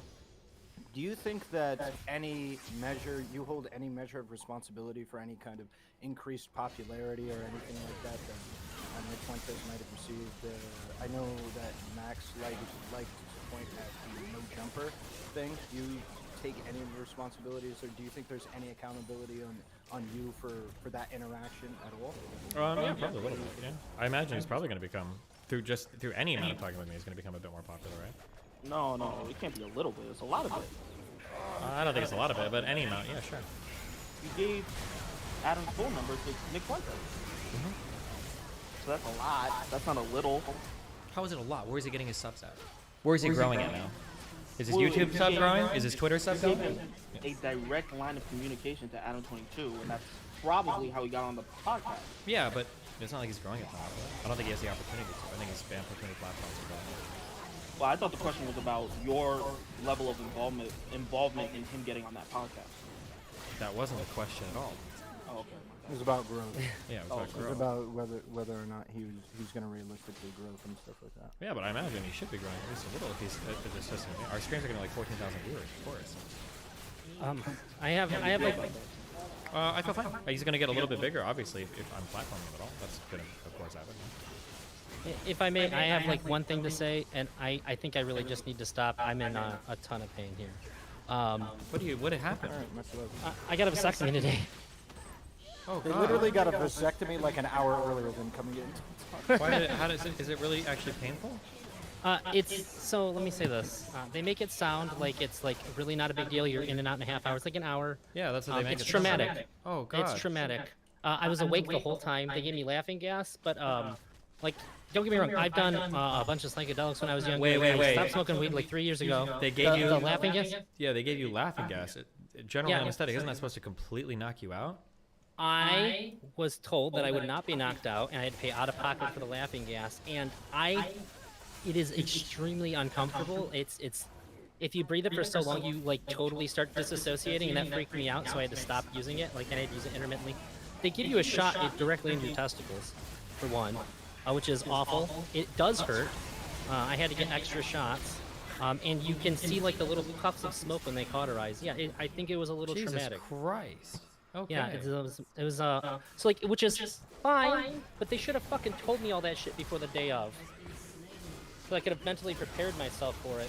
It was a lot to take in and have happen, kind of on the fly. But anyways, I just want to say one thing before Speak your truth, King. left. Go ahead. Thanks. And it's only since I got here. I'm pretty happy with the Mr. Girl stuff, at least in my current state. there was something I realized on Sunday. I think there was like everybody in the fucking world talking, and it changed the tone in how I talked to. I talked to Lab on Monday, and it changed the tone in which I talked to her, because I had this like pretty big realization. I think that when something happens, when people are talking to somebody, it seems like a lot of times they're like super under the gun, and a lot of people are yelling. If a lot of people are talking to stuff, I don't know if we can really count what they say. Because I was watching that and I just thought, like, I don't know if I could get a coherent thought out that I would stand by ever in that situation. And it seems like a lot of the discourse when things are like really interesting, that's what happens. And I guess I'm starting to get worried about when I see some streams that if this happens, like, I just basically have to go, okay, nothing means anything, because if somebody's drowning like this, I don't know if I could hold them accountable for anything that they say. Because like, fuck, I don't know how you can get your thoughts out. Now, like somebody like you're fucking born in this shit. Like I know that you can do that like super well, but I think it's a very, very, very rare skill that when people are getting interrupted, people are shouting at them and all that, it's just like all these guns pointed at your head, and you're gonna be like trying to say something that's gonna make people not yell at you as much. It's just gonna trigger a big self-defense thing. So like maybe you disagree. No, I think I probably agree. Okay. Yeah, I really hope that when we have these discourses that like it's a little bit better. And like even like with Stardust and Cherry, it was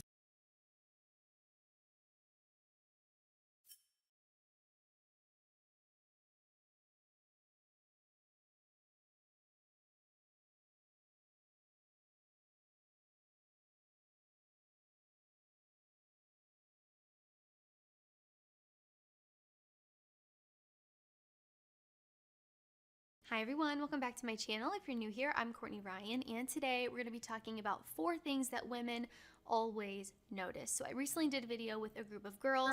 I gave them different physical attributes about men, and they basically ranked how important these physical attributes were, or if they're even things that they first notice when they meet someone. So this video isn't going to be so much so about the physical aspects necessarily, but more so what those things signal and why women notice them, and if they even notice them to begin with. So starting off very strong and very obvious with number 1, your physical appearance. Just in general,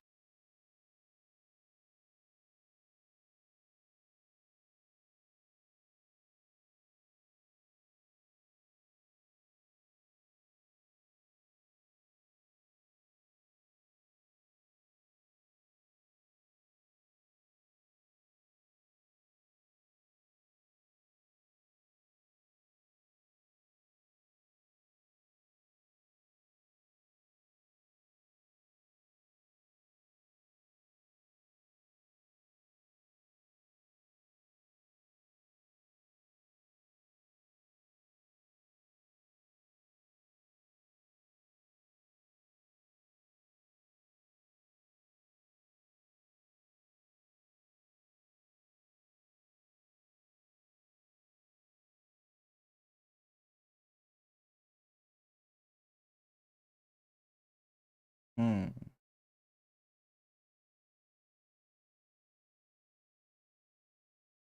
We doing?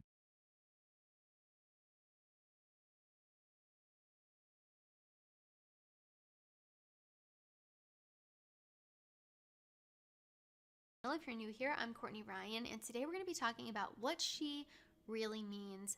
Do not be fooled.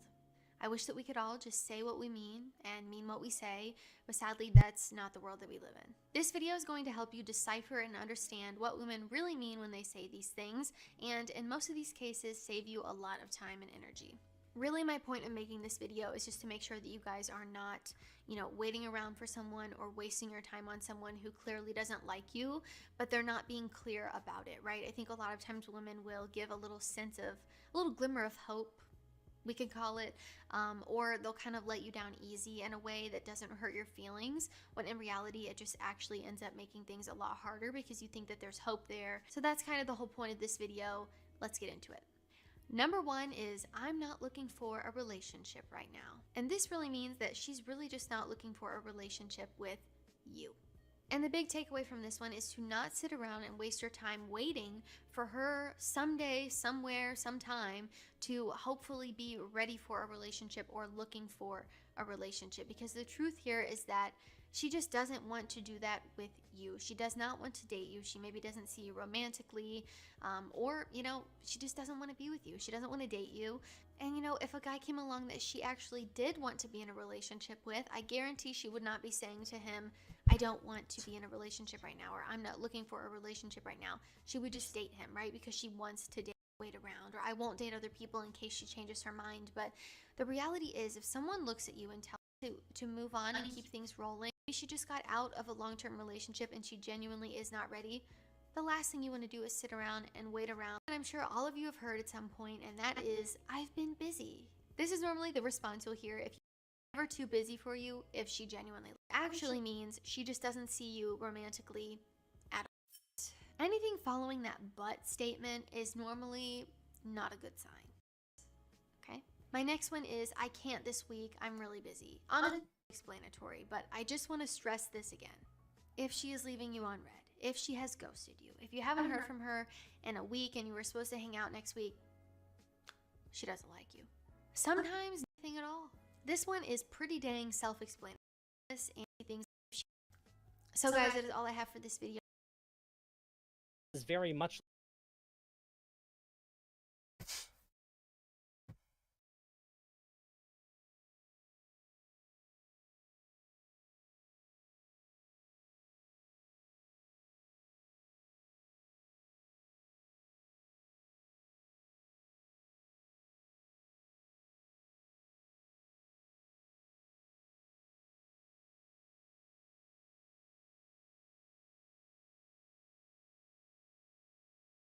like she gave.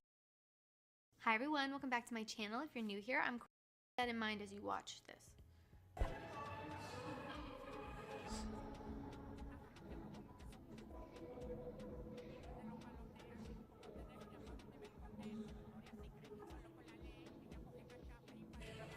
Do you need something? Do you need something? Do you need something? Okay, I thought so.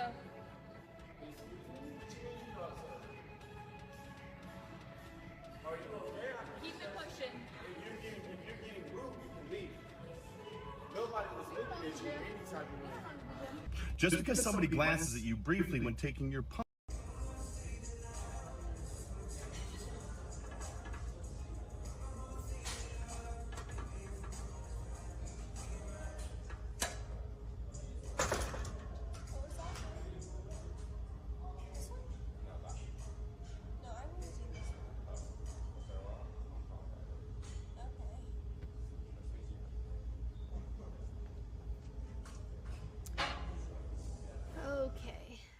So I have some opinions on this, and I want to break it down with you and go through it. So my first thought is, if someone approaches you at the gym, right? You know, you're doing your thing, you're recording. If they approach you at the gym, this is going off of the second video I showed, there's no need to be mean. Like, she gave him the most disgusted face. True.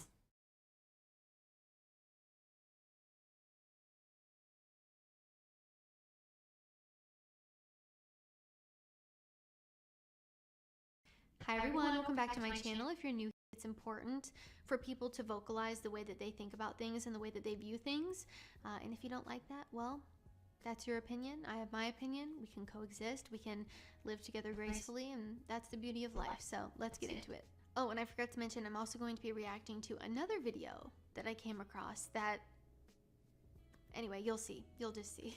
Feminism is a scam. A few years ago, I was an angry, blue-haired feminist. I once believed that male privilege was real and that I was a victim of the wage gap. Now that I understand the true motives of feminism, I know that this could not be further from the truth, and that modern-day feminism is a war on true masculinity. Before women had the right to vote, most were stay-at-home wives, which meant they weren't working jobs and couldn't be taxed. Our overlords didn't like that. Rockefeller started funding feminist campaigns in media, and as Jesus. a result of the movement, women started entering the workforce and leaving the home. Children would then be separated from their parents and sent to Rockefeller-funded schools to be indoctrinated by the state. All of this No. disrupting the family unit at its core. Feminism is defined as the belief in social, economic, and political equality of the sexes. Yes. In the West, I must ask, what rights do men have that women don't? Modern feminists are convincing women that hookup culture, using hormonal birth control, and not shaving is liberation. That toxic masculinity is prevalent. Not shaving is liberation. Must be dismantled. Through movies and media, we're taught that working for the man, climbing the corporate ladder, and paying tax is more empowering and valuable than raising the next generation. Women have lost touch with our natural loving instincts, and birth rates are plummeting. Men and women are not the same. And by protesting for equality of outcome rather than opportunity, feminists are demonizing and emasculating men. Wow. Okay.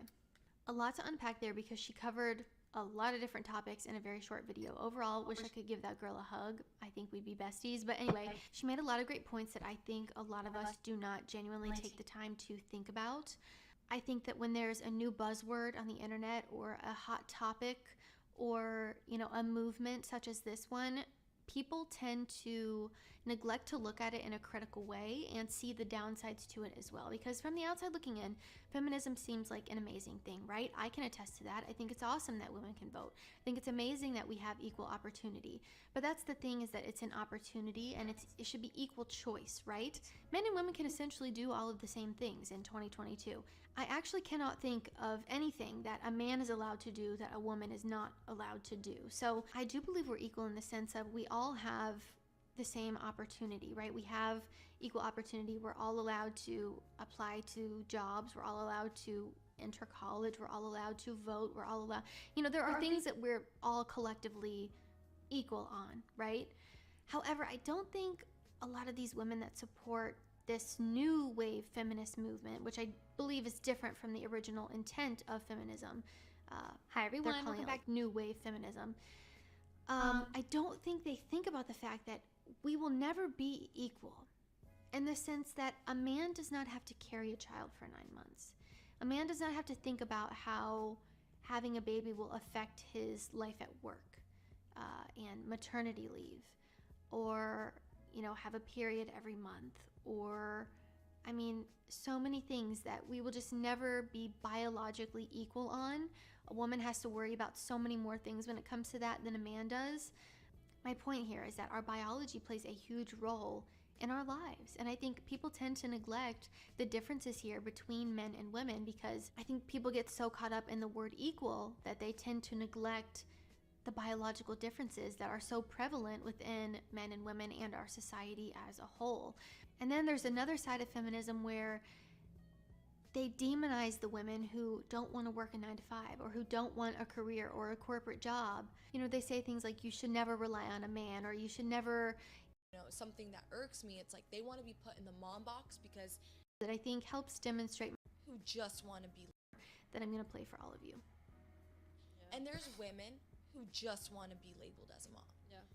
And, you know, I had this conversation with you, and I think it's, you know, something that irks me. It's like they want to be put in the mom box because they want to use the mom box as an excuse as to why they can't accomplish anything else.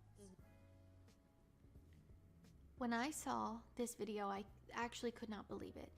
They want to be labeled as a mom. They want to put themselves in a mom box so they don't have to work towards anything else or accomplish anything else. What? And I do also want to say, obviously, this video is taken out of context. I haven't seen the full. Back to my channel, if you're new here. One, she's always the victim.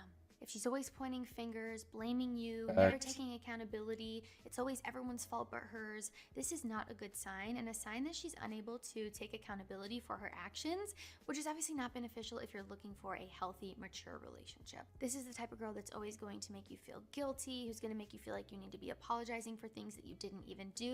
Hi everyone, welcome back to my channel. If you're new here, I'm Courtney Ryan, and today I'm going to be reacting to another YouTuber. So today I'm going to be reacting to Darius M. I think that's how you pronounce it. I will find out when I click on this video. I've actually never seen any videos by him before. I didn't even know who he was until you guys commented. So I'm excited to see what he's all about. So today I'm going to be reacting to 99% of women will chase you if you do this. So that's a huge claim. So we're going to see today if I agree with him, if I don't agree with him.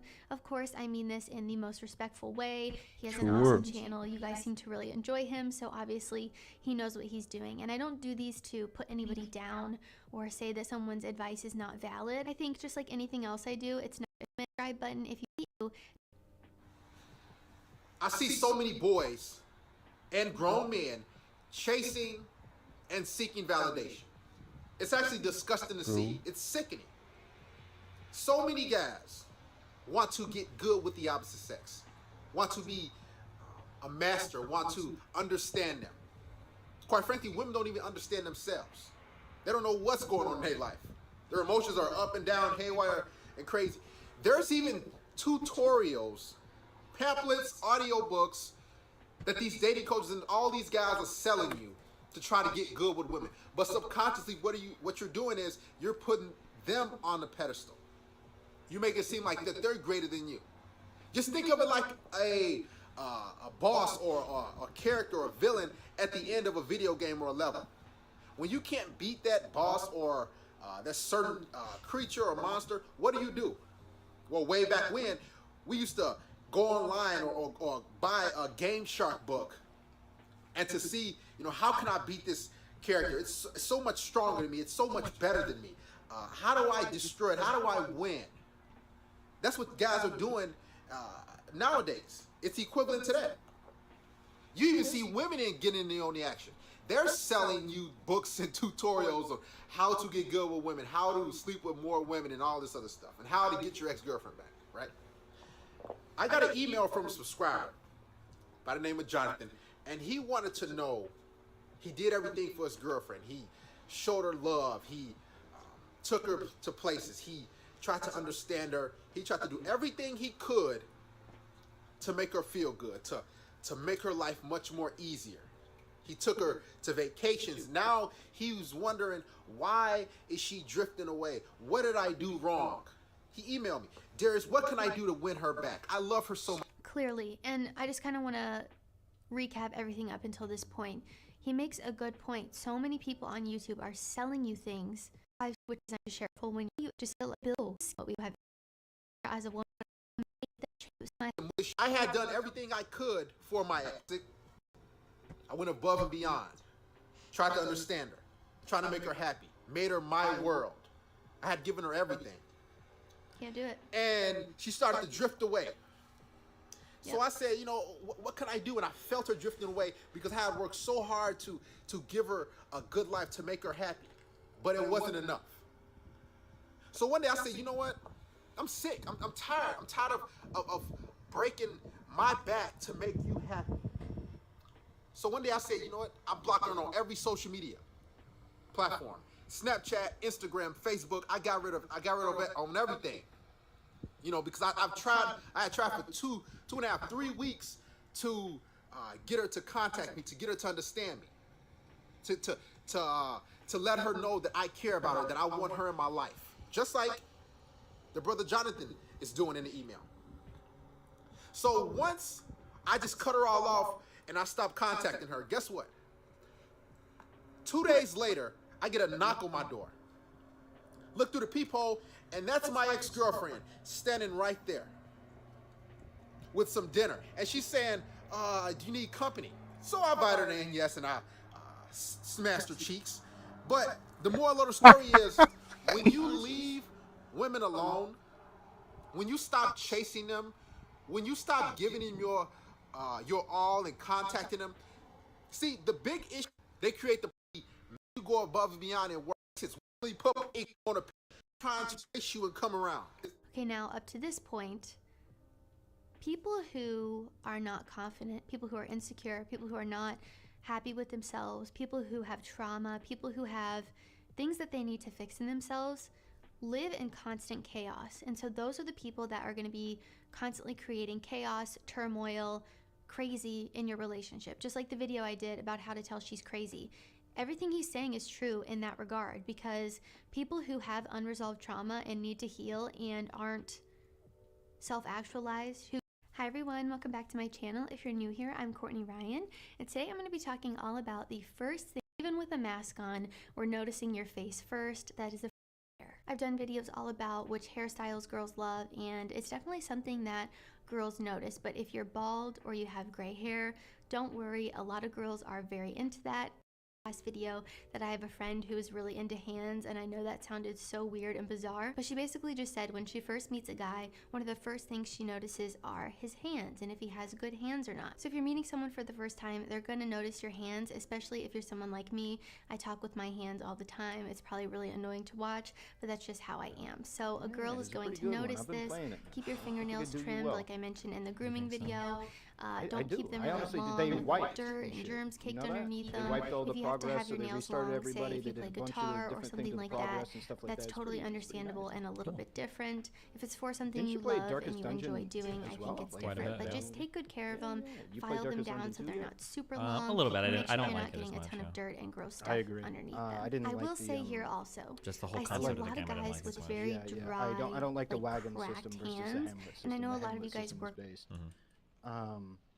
So yeah, I like that quite a bit more. I don't want to take up too much of your time with some of the gaming stuff, but I did want to correct the record with something that I said earlier a while back on your stream about Foxhole, because apparently a bunch of people got the interpretation that when I had made a joke about having an ad or like a sponsorship with the people, because I was asked, oh yeah, when you plugged Foxhole, you know, did you get paid for that? I made a joke that yeah, it was a joke, but apparently there's a bunch of people that took that seriously. I would not broadcast an ad on somebody else's stream. That would be pretty cringe. So for anybody wondering, no, it was not. I would have. I was not. So you should have. It would have been based. Really? You got any ads you want to plug on my stream? No, not right now. Yeah, that's what I thought. Wait, do you have no sponsors right now? Nope, flying solo. My Surfshark stuff ended, and I don't have anybody new right now. Just chilling. No merchandise to sell. No. Can I ask you about some of your past sponsorships? Yeah, go. Is that what's up, okay. Chief? What happened to Blue sponsoring you? You don't have to talk about you ain't want it, but I don't think anything ever happened. I think I stopped including. Oh, because the way that they sponsor is they let you do like monthly giveaways and shit. But I was always like too lazy to do them, so I might still be sponsored by them. I just don't never did anything with it. It's just like fuck it. Like they're not paying me anything. Like I don't care. Fuck it. Oh, were you not being paid? No. It was just like they enabled me to do like giveaways and shit with my community. Oh, that's so based. I did when I went to TwitchCon, I walked up to the Xbox Game Pass booth or whatever, and I believe in that product. I fully believe in that product. I've had, I think, 10 different people come up to me and like I talked to them about Xbox Game Pass and stuff, and I've shilled it really hard, and they've all got it and they've loved it. Xbox Game Pass, I think, is a really great product. And I went up to their booth at TwitchCon, and I was like, yo, I'm a streamer. I love your product. I would love to give away some passes on my stream. And they just gave me like 12. It was super cool. Cool. Yeah. That's awesome. So yeah, it seems like a somewhat similar situation. So yeah. I'm happy for you, dude. It's based. Yeah, it's pretty cool. It's pretty cool getting that kind of special treatment type of thing. All right, brother. Well, clearly you're busy in the factory or whatever. I'm on a lot of time not sleeping. What? You know what? Actually, I'm gonna talk to you a little bit. You got a little, just a touch. Yeah, I got all the time for you. Yeah, what's up? Alright. Bro, I've been on a whole like. I'm Brianna, and this is kind of thing trying to actually become an adult. Nice. They don't know exactly why he was in the shelter. Even though I'm a 25. The reason on his file was because his previous owners said he was too much work for them.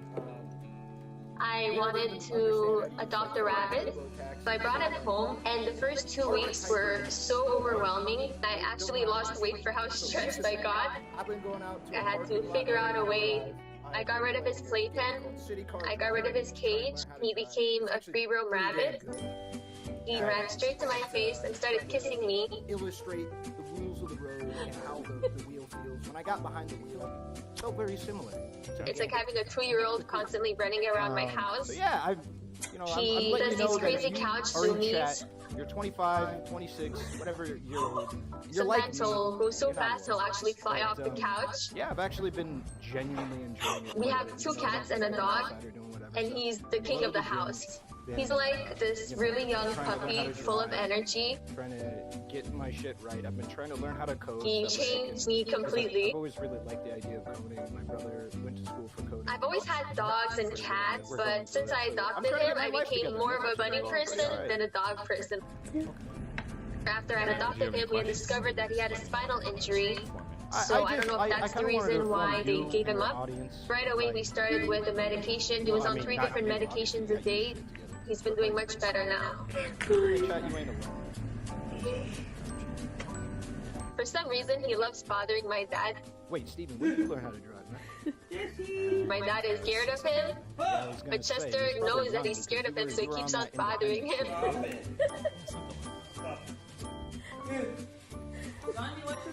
This started when I first adopted him. My mom, she fed him a tiny piece of apple, and he bit her finger. So once my dad saw that, he said, "Oh no, there's no way I'm getting close to Chester," but he always goes after my dad. Kind of just shit like this. It's gonna sound real corny, but it's shit like what I'm doing right now. Chester and I, we have this special bond. I didn't really know what to do. It grew after we discovered his spinal injury. With the constant medication, it just kind of brought us closer together. I obviously wanted to start driving. You know, I wanted to be into this, but it's never really had the drive. And I saw a lot of people. He's that always looked kissing like my me, face. Looked like me, walked like me, talked like me. That didn't have really. As soon as I come home from work, he'll come running to my feet to greet me. Through this and kind of talk through it. So it's just pretty much the audience of people. Sometime he'll jump on my bed in the middle of the night and he'll come sit on my pillow and he'll kiss my face throughout the whole night. I want to get bigger. I lost my childhood dog about 3 years ago, and during that time, Chester would not leave me alone. It's as if he knew that something bad happened. He would not leave my side at all during that time. I saved him, but at the same time, he saved me. You can make shit happen. Take step by step and stuff. Like I've also been getting better at socializing. He taught me that rabbits do not belong in cages. You know, even right now, I feel like I'm not doing too hot and stuff. It's part of the reason why I'm sure. I mean, maybe you haven't heard of it, but I'm big on. If I'm talking to somebody, I primarily want to talk to them in disagreement.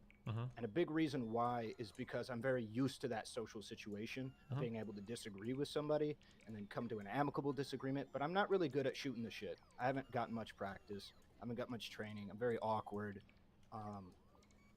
about it. So, you know, things like TwitchCon and shit like that were a really good experience for me to be able to get a little bit more social practice and stuff like that. Gotcha. I doubt she talked to you about it, but Melina was pretty cool and hung out and we talked and shit, and she was you know, she was pretty for lack of a better word, she was pretty like chill about some of my social missteps and stuff, so that was really cool. Would you call her a dumb bitch or something? What do you mean social missteps? No, it's just like I'm awkward, man. Oh, I Melina's obviously pretty cool though. Yeah, and so it was cool being around a bunch of people that I knew and seeing them be pretty cool with me not, you know, being the most experienced I could be. Yeah, so I don't know. I thought, yeah, that shit, yeah, I don't know, it hit right with me. So it was cool. Okay, well, cool. Well, good job. Good for you. Thank you, man. I appreciate it. No problem. I'm adulting. Yeah, we're proud of you. Yeah.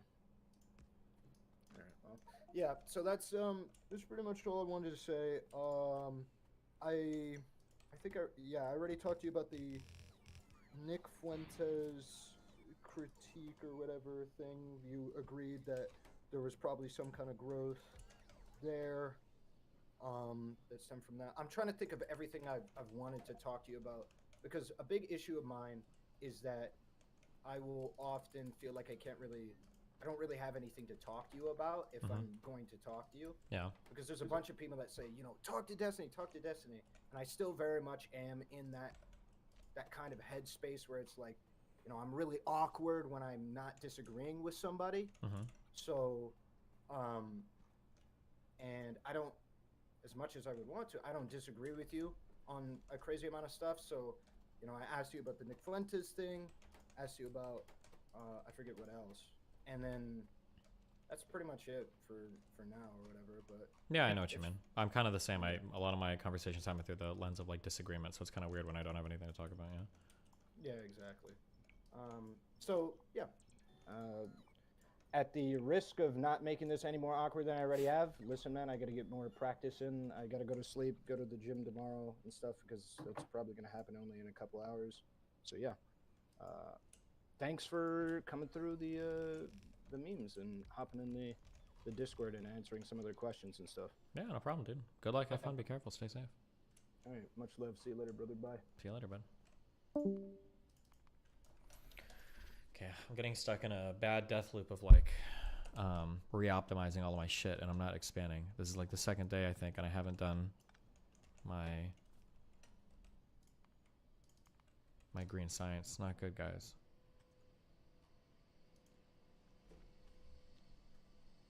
The first U.S. military recruitment out of recent years.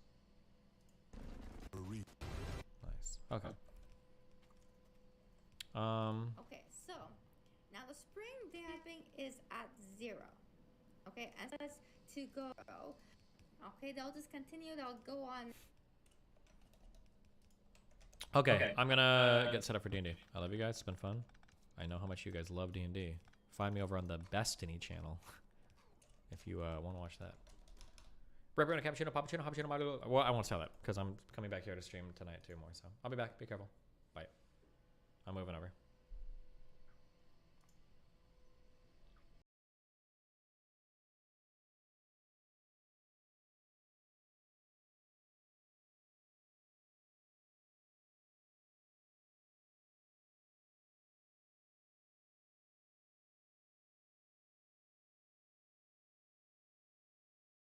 Same people. Interesting that I find interesting. It's my fucking stream. You don't like it, don't watch.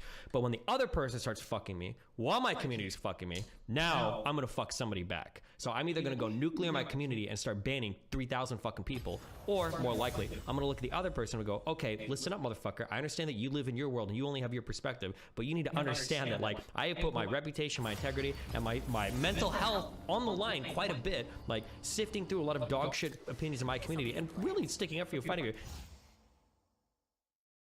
And now if you're going to tell me I'm not doing it, and my community's going to tell me I'm doing it too much, well, now I'm about to pick a side. It's probably not going to be yours because it's easier to, like, shit on one person that's being, in my opinion, unreasonable versus going through and banning a whole bunch of people in my fucking community. Yeah.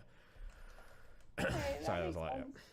No, that's not a lot. I'm just happy that you're able to have some boundary drawn and everything, because then otherwise it's like, holy fuck, like, where do you draw the line? But it's good that you have a place where you draw the line, so that makes me happy and, like, a little bit, like, less worried. Yeah, no, I generally, like, I have a realistic expectation of, like, where everybody is in my life. It's like if most of my online friends are like, oh, we all hate Destiny, blah, blah, like, it's not gonna bother me. It's whatever. I don't, at this point, I don't care. There'd be like a couple where I'd be like, damn, really? But no, for the most part, it's whatever. This is gonna kind of sound like it's from left field, but it's also been something I've been wondering when it comes to all these interactions, and I guess it's, what would it mean for you, or do you consider these people friends, or if you do, like, what does it mean to be, like, a good friend for you? I don't know the answer to that. In terms of, like, people being friends, there's, like, friends and there's, like, friendly-ish. It's really hard to figure out how much anybody is because I'd have to see how they interact with a bunch of other people too. So, like, Max, I would hope at this point, I would consider, like, Max my friend. For somebody like Lav, I would consider it to be hopefully past friendly, but I don't know if it's at the friend stage because I don't know how she interacts with everybody. It might be the case that there's like 1,000 people that she interacts with in the same capacity that she interacts with me. So it would be silly for me, like, oh yeah, we're friends. And then in her mind, she's like, okay, yeah, I mean, I talk to him like privately sometimes, but like I wouldn't consider her a friend. So I don't know. I would consider Lav to be like a little bit past friendly. Brittany, I would consider to be a friend. The difficult part for me personally in terms of figuring out like friends and relationships is that I typically ask for almost nothing. So when you ask me like what do you expect out of friends, I really have no expectations, and I don't usually make very many asks for people because it's just the kind of person I am. I usually sift through most stuff on my own. So do you not have an expectation of, not even a friend, like defining friend, but what it means to be a good friend?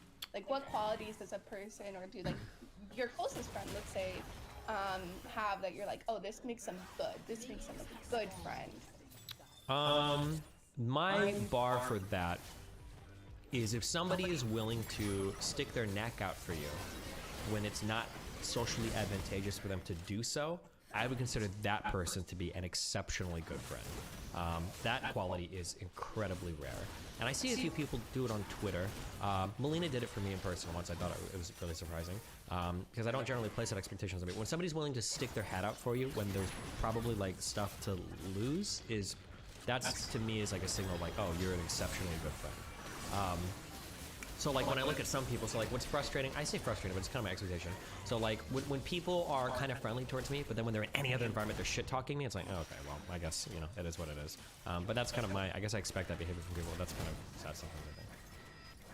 Yeah, that is kind of sad. So it's that same line of thought. I know you said like the only time that you'll like, or I guess like the boundary that so far it seems you have is if someone is shit talking you while, or yeah, basically going around shit talking you while you're defending them, right? That's like not acceptable to you. Yeah, kind of. If I'm going like out of my way to help somebody in a way and they're like shitting at me, usually at that point a switch will flip in my head and I'll like, okay, I'm done with this motherfucker. Or at the very least, like I'm not gonna be nice towards this motherfucker. So if they start doing dumb shit, I'm gonna Omega call them out on it. Is there any other qualities where you might not do that, but you would still consider this person like a bad friend, or no? What do you mean by that? Like let's say they're not like shit talking you behind your back or whatever.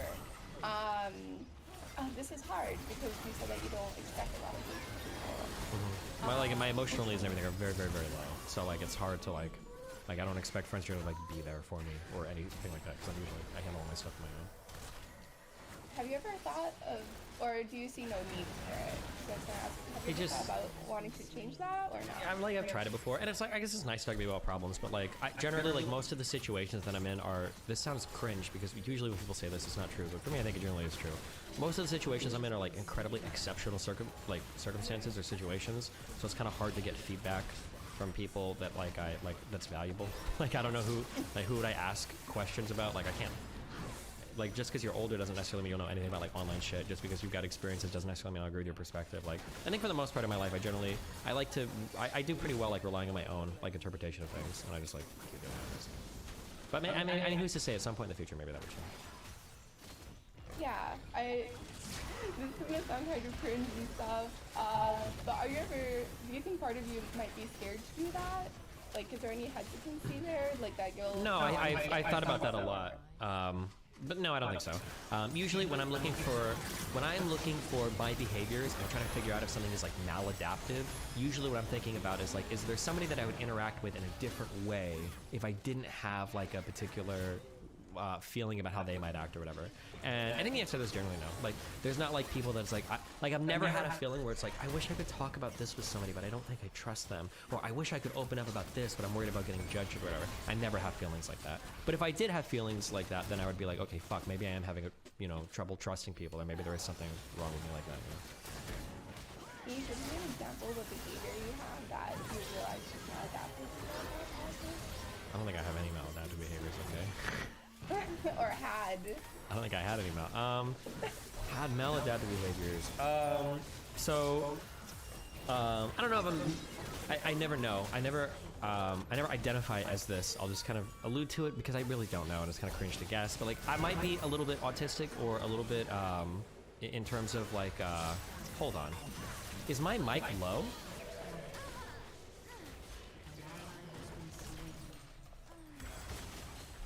Are you trying to come here and trigger the fuck out of me? Oh no, they're saying my mic. Oh. Okay, you can turn yours up by 5%. Thanks. Sorry. What was it? Oh my god, we just fought about audio shit in the morning. Maladaptive behaviors. The way that I emotionally process things is a lot different, I think, than how most people emotionally process things. That took me quite a while to figure out. Like in high school, I thought that was the case, and then I kind of thought, no, I'm probably just like second guessing myself, or I watch too much anime and I'm getting like cringe ideas of myself or something. And then through college, and then after college, I kind of think like, okay, actually maybe I think I really do like think about, I emotionally process things quite a bit different than other people. And in trying to figure out how other people emotionally process things, I think I was really manipulative in how I would approach people, like the things that I would say, the things that I would do. I think they crossed the line from just being like, oh, this is like an appropriate way to communicate with somebody versus this is what this person wants to hear for me to get this thing out of this person. So I would say that that was probably not a good adaptation. And that's something that I've like worked on over time where it's like, okay, well, I understand that like, you know, a normal person, you know, might process things like this. Like I need to try to like, you know, communicate in a way that's respectful and responsible without being like manipulative or weird. But I'm always kind of trying to figure out where that line is. So, but I'm aware of it. So you feel like previously you might have had manipulative behavior, you went through that introspection process, and you're like, okay, like I'm not going to try to communicate with people in a way of just trying to get what I want from them, right? Yeah, basically, yeah. Okay, just making sure. I think that's pretty much it for now. I kind of want to talk to Lab and Mr. Girl in the future, but I don't know if that's a smart idea. So. You absolutely should try it, but make sure that you wear your extra strength armor on, okay? Because these are the Darvo masters, okay? You'll go into that conversation feeling perfect, and you'll come out thinking you're literally a fucking war criminal, okay? These people are exceptionally adept at navigating these types of conversations using those techniques, so. But it would be fun to watch. I mean, yeah. Oh, I also, so basically, my mom has a lot of those qualities. Like, she basically has NPD, so people like that trigger the fuck out of me, and that's why I'm interested in talking to them. Not to trigger myself, not to like try to, this isn't a weird form of self-harm, or maybe it is, I don't know. Sure, but it's a weird way for you to kind of see those symptoms existing in like a person that's not just like your mom, right? Because the similarities, whatever, probably interesting, sure. Yeah, exactly. So maybe I'll shoot you a message next time and see where that goes. Okay, well, good luck. Yeah, I hope you have a rest of a good day. Yep, love everybody, be careful, okay? Bye.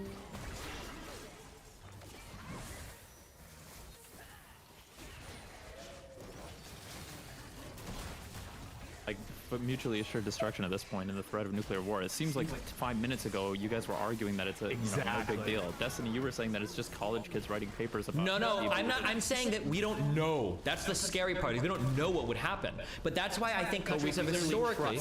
That's why I think countries historically, my understanding is there is like a literal fucking red phone that goes from Washington to the Kremlin where they can make phone calls and they ask, yo, do you have anybody in this fucking area? Because if so, we're gonna stay the fuck out, and if not, we're about to nuke shit. There was that, what was it? Was it in Syria? Where there was that huge conflict? Yeah, there was in Syria where I'm pretty sure Washington called the Kremlin like, hey, do you have people there? And they were like, nope, we don't have shit there. And it was like fucking 2 Navy SEALs killed like 7,000 Russian, I'm exaggerating, but like that only happened because Russia denied having formal presence there. But I'm pretty sure that since 91, our goal is explicitly to avoid as much as we ever fucking can having 2 nuclear powers crossing through each other. It's why everybody gets so fucking scared when India and Pakistan start fighting with each other, because we don't know what the fuck is going to happen there. Everybody gets really worried. So what you're saying, you're basically saying any dictator that develops a nuclear weapon and can deploy it has the capability to be autonomous in whatever region that they want. That's why North Korea is so desperate to go after.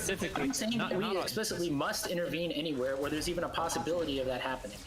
Okay, so the other side of the ridiculous train that we're doing, like one side, I think Destiny saying that anyone with nuclear arms can do whatever they want is ridiculous. But that seems to be the case. Look at the fucking Uyghurs in China. But it's not whatever you want, and we'll do some things to. We probably won't invade you, but we'll do some things to. Well, they have to assess the risk of whether or not the host country is going to receive support from their allies, and if they'll even be able to take that territory and the cost of their nation. We're seeing that with Russia right now. We can increase costs. We can do other measures to try to curtail the purely whimsical, autonomous, feeling of any country with a nuclear weapon. And of course, as Rage knows, it's not enough to get autonomous. There's still the cost of waging war and invasions and stuff. And exactly. So I think there's reasons why you can respond to Rage and say, no, it wouldn't work that way. No, just having a nuclear weapon isn't enough for you to be able to do anything, let alone to have us do nothing in response to you doing whatever you want. That's one side of the ridiculous train. When I look at places, real quick, Destiny, if you don't mind. Okay. If you don't mind. The other side that Rage Pope has to contend with is, under his framework, you should attack Russians in Georgia. You should attack Russians in Syria. You should attack Russians in Ukraine.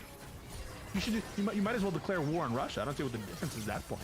And the difference is they're beyond their borders, just like Destiny said. If you have autonomy within your borders, then you can have autonomy within your borders. You think Russia's going to start a nuclear war based on that?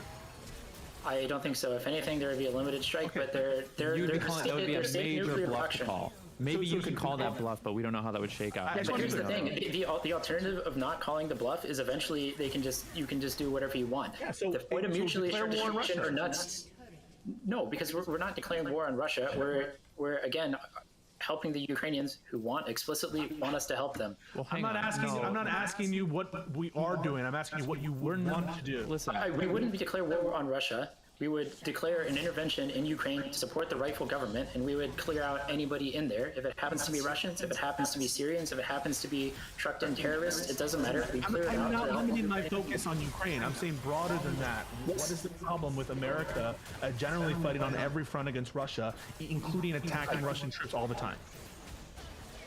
Because we don't have, in places like Libya where they want the Russian troops, it doesn't really. It's not our place to intervene, according to your worldview.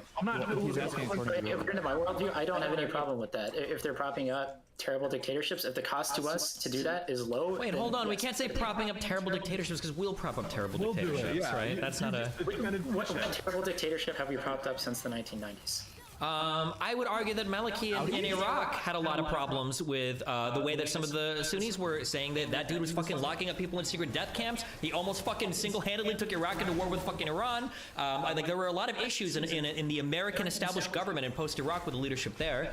I mean, I'm sure you can find other. Afghanistan had a lot of corruption. I don't know if it was on the same level as Iraq did, but like. But who was guiding Malik? Or why was Maliki, I can butcher his name. Why is Maliki so willing to go to war with Iran? Because I'm pretty sure that when that dude grew up, his whole fucking family was terrorized. No, because they were continuing influence operations inside of Iraq. They were killing tens of thousands of Iraqi civilian soldiers and American citizens there, and they were continuing to operate within their borders. I don't know if the destruction and chaos was that extreme coming from Iran at that point, but Rachel, you cannot say that anything that distinguishes us with Russia is supporting dictatorships. You said it's justified to support dictatorships, and you can't. Not in the post-1990 world, no. In the post-1990 world, we're after the collapse of the Soviet Union. There's no reason. Supported. Post-90s world, you think America hasn't supported any dictatorships or authoritarian countries where there's no. I think the easier example would be Saudi Arabia. Not nearly to the same degree as Pinochet. Well, hang on. Right, here's one for you. Do you think we should have intervened in what was it, Thailand under Pol Pot? Thailand under Pol Pot. I don't know enough about that conflict. He literally killed. It was a single dictatorship. Cambodia? Or sorry, Cambodia. Cambodia. Yeah. Yeah. Racist. I thought that was Cambodia. That's why I got really scared in that moment that I was totally wrong where Pol Pot was. It's the Khmer Rouge, right? Yes. Yeah. Okay. I'm generally. I think that the intervention, for instance, I'm get to your question. I think the intervention in the Balkans was okay by America. I'm generally okay if it's okay, but we're talking about great power conflicts. Hang on, I'm about to answer your question. When it comes to like pure-on ethnic genocide, where you're massacring hundreds of thousands of people, and there's no direct nuclear power involved in that, I think that I would tend to be okay with that. That's like for instance, I think Rwanda is an example where there was a massive genocide and nothing was done by the West in response to that. Sure. I think that's like. Destiny, what about you? For what? Because you said people have their rights within their own borders to govern however they want. So will you hold on, I didn't say that. I said that with an important caveat that there are probably some international rules of the world where we say if you cross this line, you will draw the ire of the international community. Yes. Well, but the international community, it sounds like, just has to be Russia. If Russia was to say we're going to defend Cambodia under Pol Pot, should we not have had the right to intervene there? I think that even Russia and China will realize to some extent, as long as it's outside of their borders. Don't fight the hypo. What? Suppose that Russia and China station troops to oversee the genocide of people in Cambodia. Oh, I think it just happens. You're just fucked, my friend. So you think we don't have any moral right, whatever, to intervene? Because I mean, like if we look at what happened with the Chechnyan Civil War, if we look at Grozny in '94, we couldn't do anything there. How many was that? Like over 100,000 people that got killed when that city got shelled.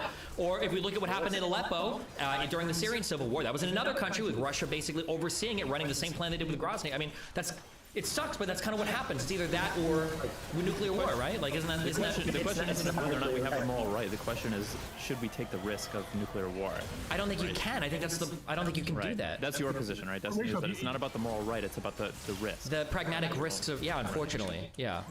Rachel, if you're using Cambodia as an example, that's in the context of the Soviet Union. That's in the context of the Cold War.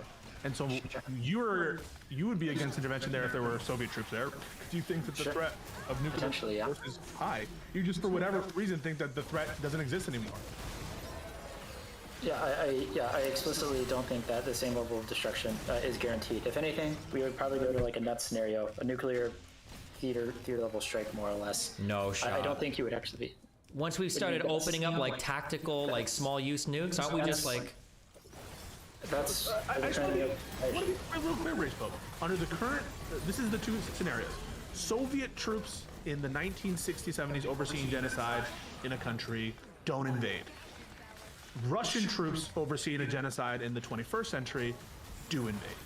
Yes, I think the threat of nuclear war between our two countries is significantly lesser than it was in the 1970s. If you're setting that role, here's a question. So let's say, so you're saying Russia oversees bad shit, okay? We'll say genocidal actions, and we do invade today. Do you think that Russia says, well, okay, I guess Matt is off, and now Russia starts to look aggressively outside of their own borders into like NATO countries for possible invasion or intrusion or other tomfoolery? They don't have that capability. They can't even sustain a war in Ukraine. Hold on, they sustained activities in the Donbass for almost a decade now. They might not be able to do it like with a full scale. 5,000 people. Sure, they might not, but like you could. The Baltics probably aren't in a position to resist as much as Ukraine has, which is a massive military. And No, if they start, absolutely can. You think so? Really? Yes. Yeah. If I were to look up the total, here's my guess, and I could be totally wrong. I could be truly wrong. But my guess is going to be that if I look up the active military forces of Estonia, Latvia, and Lithuania, that all three combined are probably half the size of Ukraine. Am I crazy about that, or? So Balkans or Baltics? The Baltics. So Lithuania's GDP is 50 billion, Latvia's 33.5, Ukraine is 31 billion. Yeah, and then, sorry, Estonia's is 31 billion. Ukraine's GDP is about 155. Yeah, those countries are a lot bigger than I thought they were. Well, hold on, they're big, but what is their military capabilities? My understanding is that Ukraine, fuck GDP, Ukraine has a huge military. Your economy is not your military. I don't know why anyone here is saying that. No. Ukraine has a large standing military compared to their like economic but do you outlays. think Like Poland, so Poland would absolutely intervene with the Baltics as well, and Poland has significantly greater military capabilities than Ukraine does. They have all the Baltics have a more professional army than Ukraine does. They've been integrated with NATO and in that training for a lot longer period of time. They've been able to amass large amounts of weapons and not had to continuously use them in the Donbass region, and Poland would absolutely be supporting them, even if the rest of NATO would not. I think they would get significantly less far into the Baltics than they would. Hold on, when I say get into, I'm not talking about a full-scale invasion. I'm talking about like what is happening in like Donetsk and Luhansk, where it's just like separatist movements in the eastern part of the countries that are getting like more or less like Russian backing. You don't think it would happen at all, like it did in Georgia, like it did in Moldova, like it did in Ukraine? I think the pushback from Poland would be more than enough to crush whatever that is. Okay. You're in favor of America invading Crimea? Yes, to a certain extent, yes. Wait, do you support? Wait, what was your question? The invasion. Yes, I support the return. No, I support the return of Crimea to Ukraine. I do too, but the Americans... Do you support putting American troops on ground to fight Russian troops at Russia's border? I don't think we even need to. I think if we provided air support and more targeting information and more long-range so many missiles... mixed signals from you though now. Like it seems like before you would have just... Okay, so yes, I would support putting troops on the ground, but I don't even think the cost calculus goes that high. I don't think you even need a single American troop on the ground in order to push Russia out of Crimea. I think that there's more than enough manpower on the Ukraine side. They just lack the long-range weaponry and the precision weaponry to hit Russian positions to allow their ground troops to advance. I think that's the fundamental problem in Ukraine right now. America invaded... Sorry, go ahead. I mean, if you look at what we did in Iraq during the first Gulf War, that would be the same thing that would basically happen in Crimea now. But instead of having Saudi Arabia troops on the ground to go liberate Kuwait City, it would just be the Ukrainian forces liberating their own. And America should invade South Ossetia and Abkhazia. Yes, and Transnistria, yeah. Jeez. That's a lot of military stuff going on. I would love to makes see a me scratch timeline my where we did like do a direct intervention, but I wouldn't like to see it tried, I guess. It seems that on one hand, when we talk about like people like Pinochet, I can buy into there's a probability that shit can go really wrong, and maybe we need to take extreme measures just to prevent that small chance of something going really wrong. But it sounds like the world that you're talking about could theoretically be so much more volatile, with us like going to war at the drop of the hat, like on so many things. Like there's so many potentials for like another civilian airliner to get shot down, more war crimes to happen, more just something that I don't think a civilian airliner factors into just the entire razing of entire villages and the shelling of civilian convoys. What would happen if your world is true, right? Let's say American troops invade and start fighting in Crimea and Ukraine. Why wouldn't Russia just start attacking like American airliners everywhere and attacking American bases and places and like bombing? Because that would be escalatory actions well beyond. Should America nuke in response to that? I mean, America started it, right? America's attacking. What do you mean? America's not starting it. Russia is absolutely starting. No, with respect to direct attacking of each other's forces, right? America starts attacking Russian forces. And what he's saying, as long as it's military against military, that Russia should stay constrained to the same military. Yes, and it should be constrained to whatever theater that it's operating in. Like, why would it? Why do you expect it to do that? Don't you think that Russia is going to start attacking at least military targets outside of Ukraine? Like be put on your fucking. I don't even think they can attack all the military targets they can in Ukraine. They don't have the ability to escalate into multiple theaters.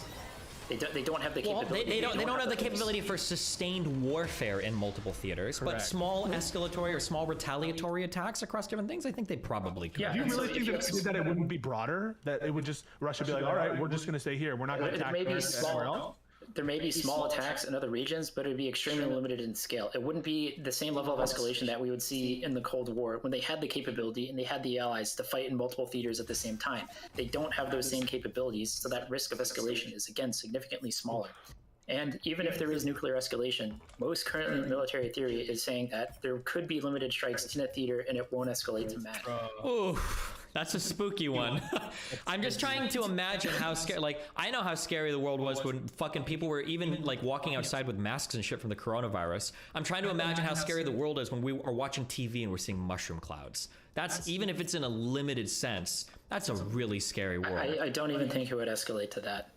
I think the second that we... No, but I agree that that's true, but the more of this volatility you introduce, the more theaters of war that are open, the more active combat operations that are going on, the higher...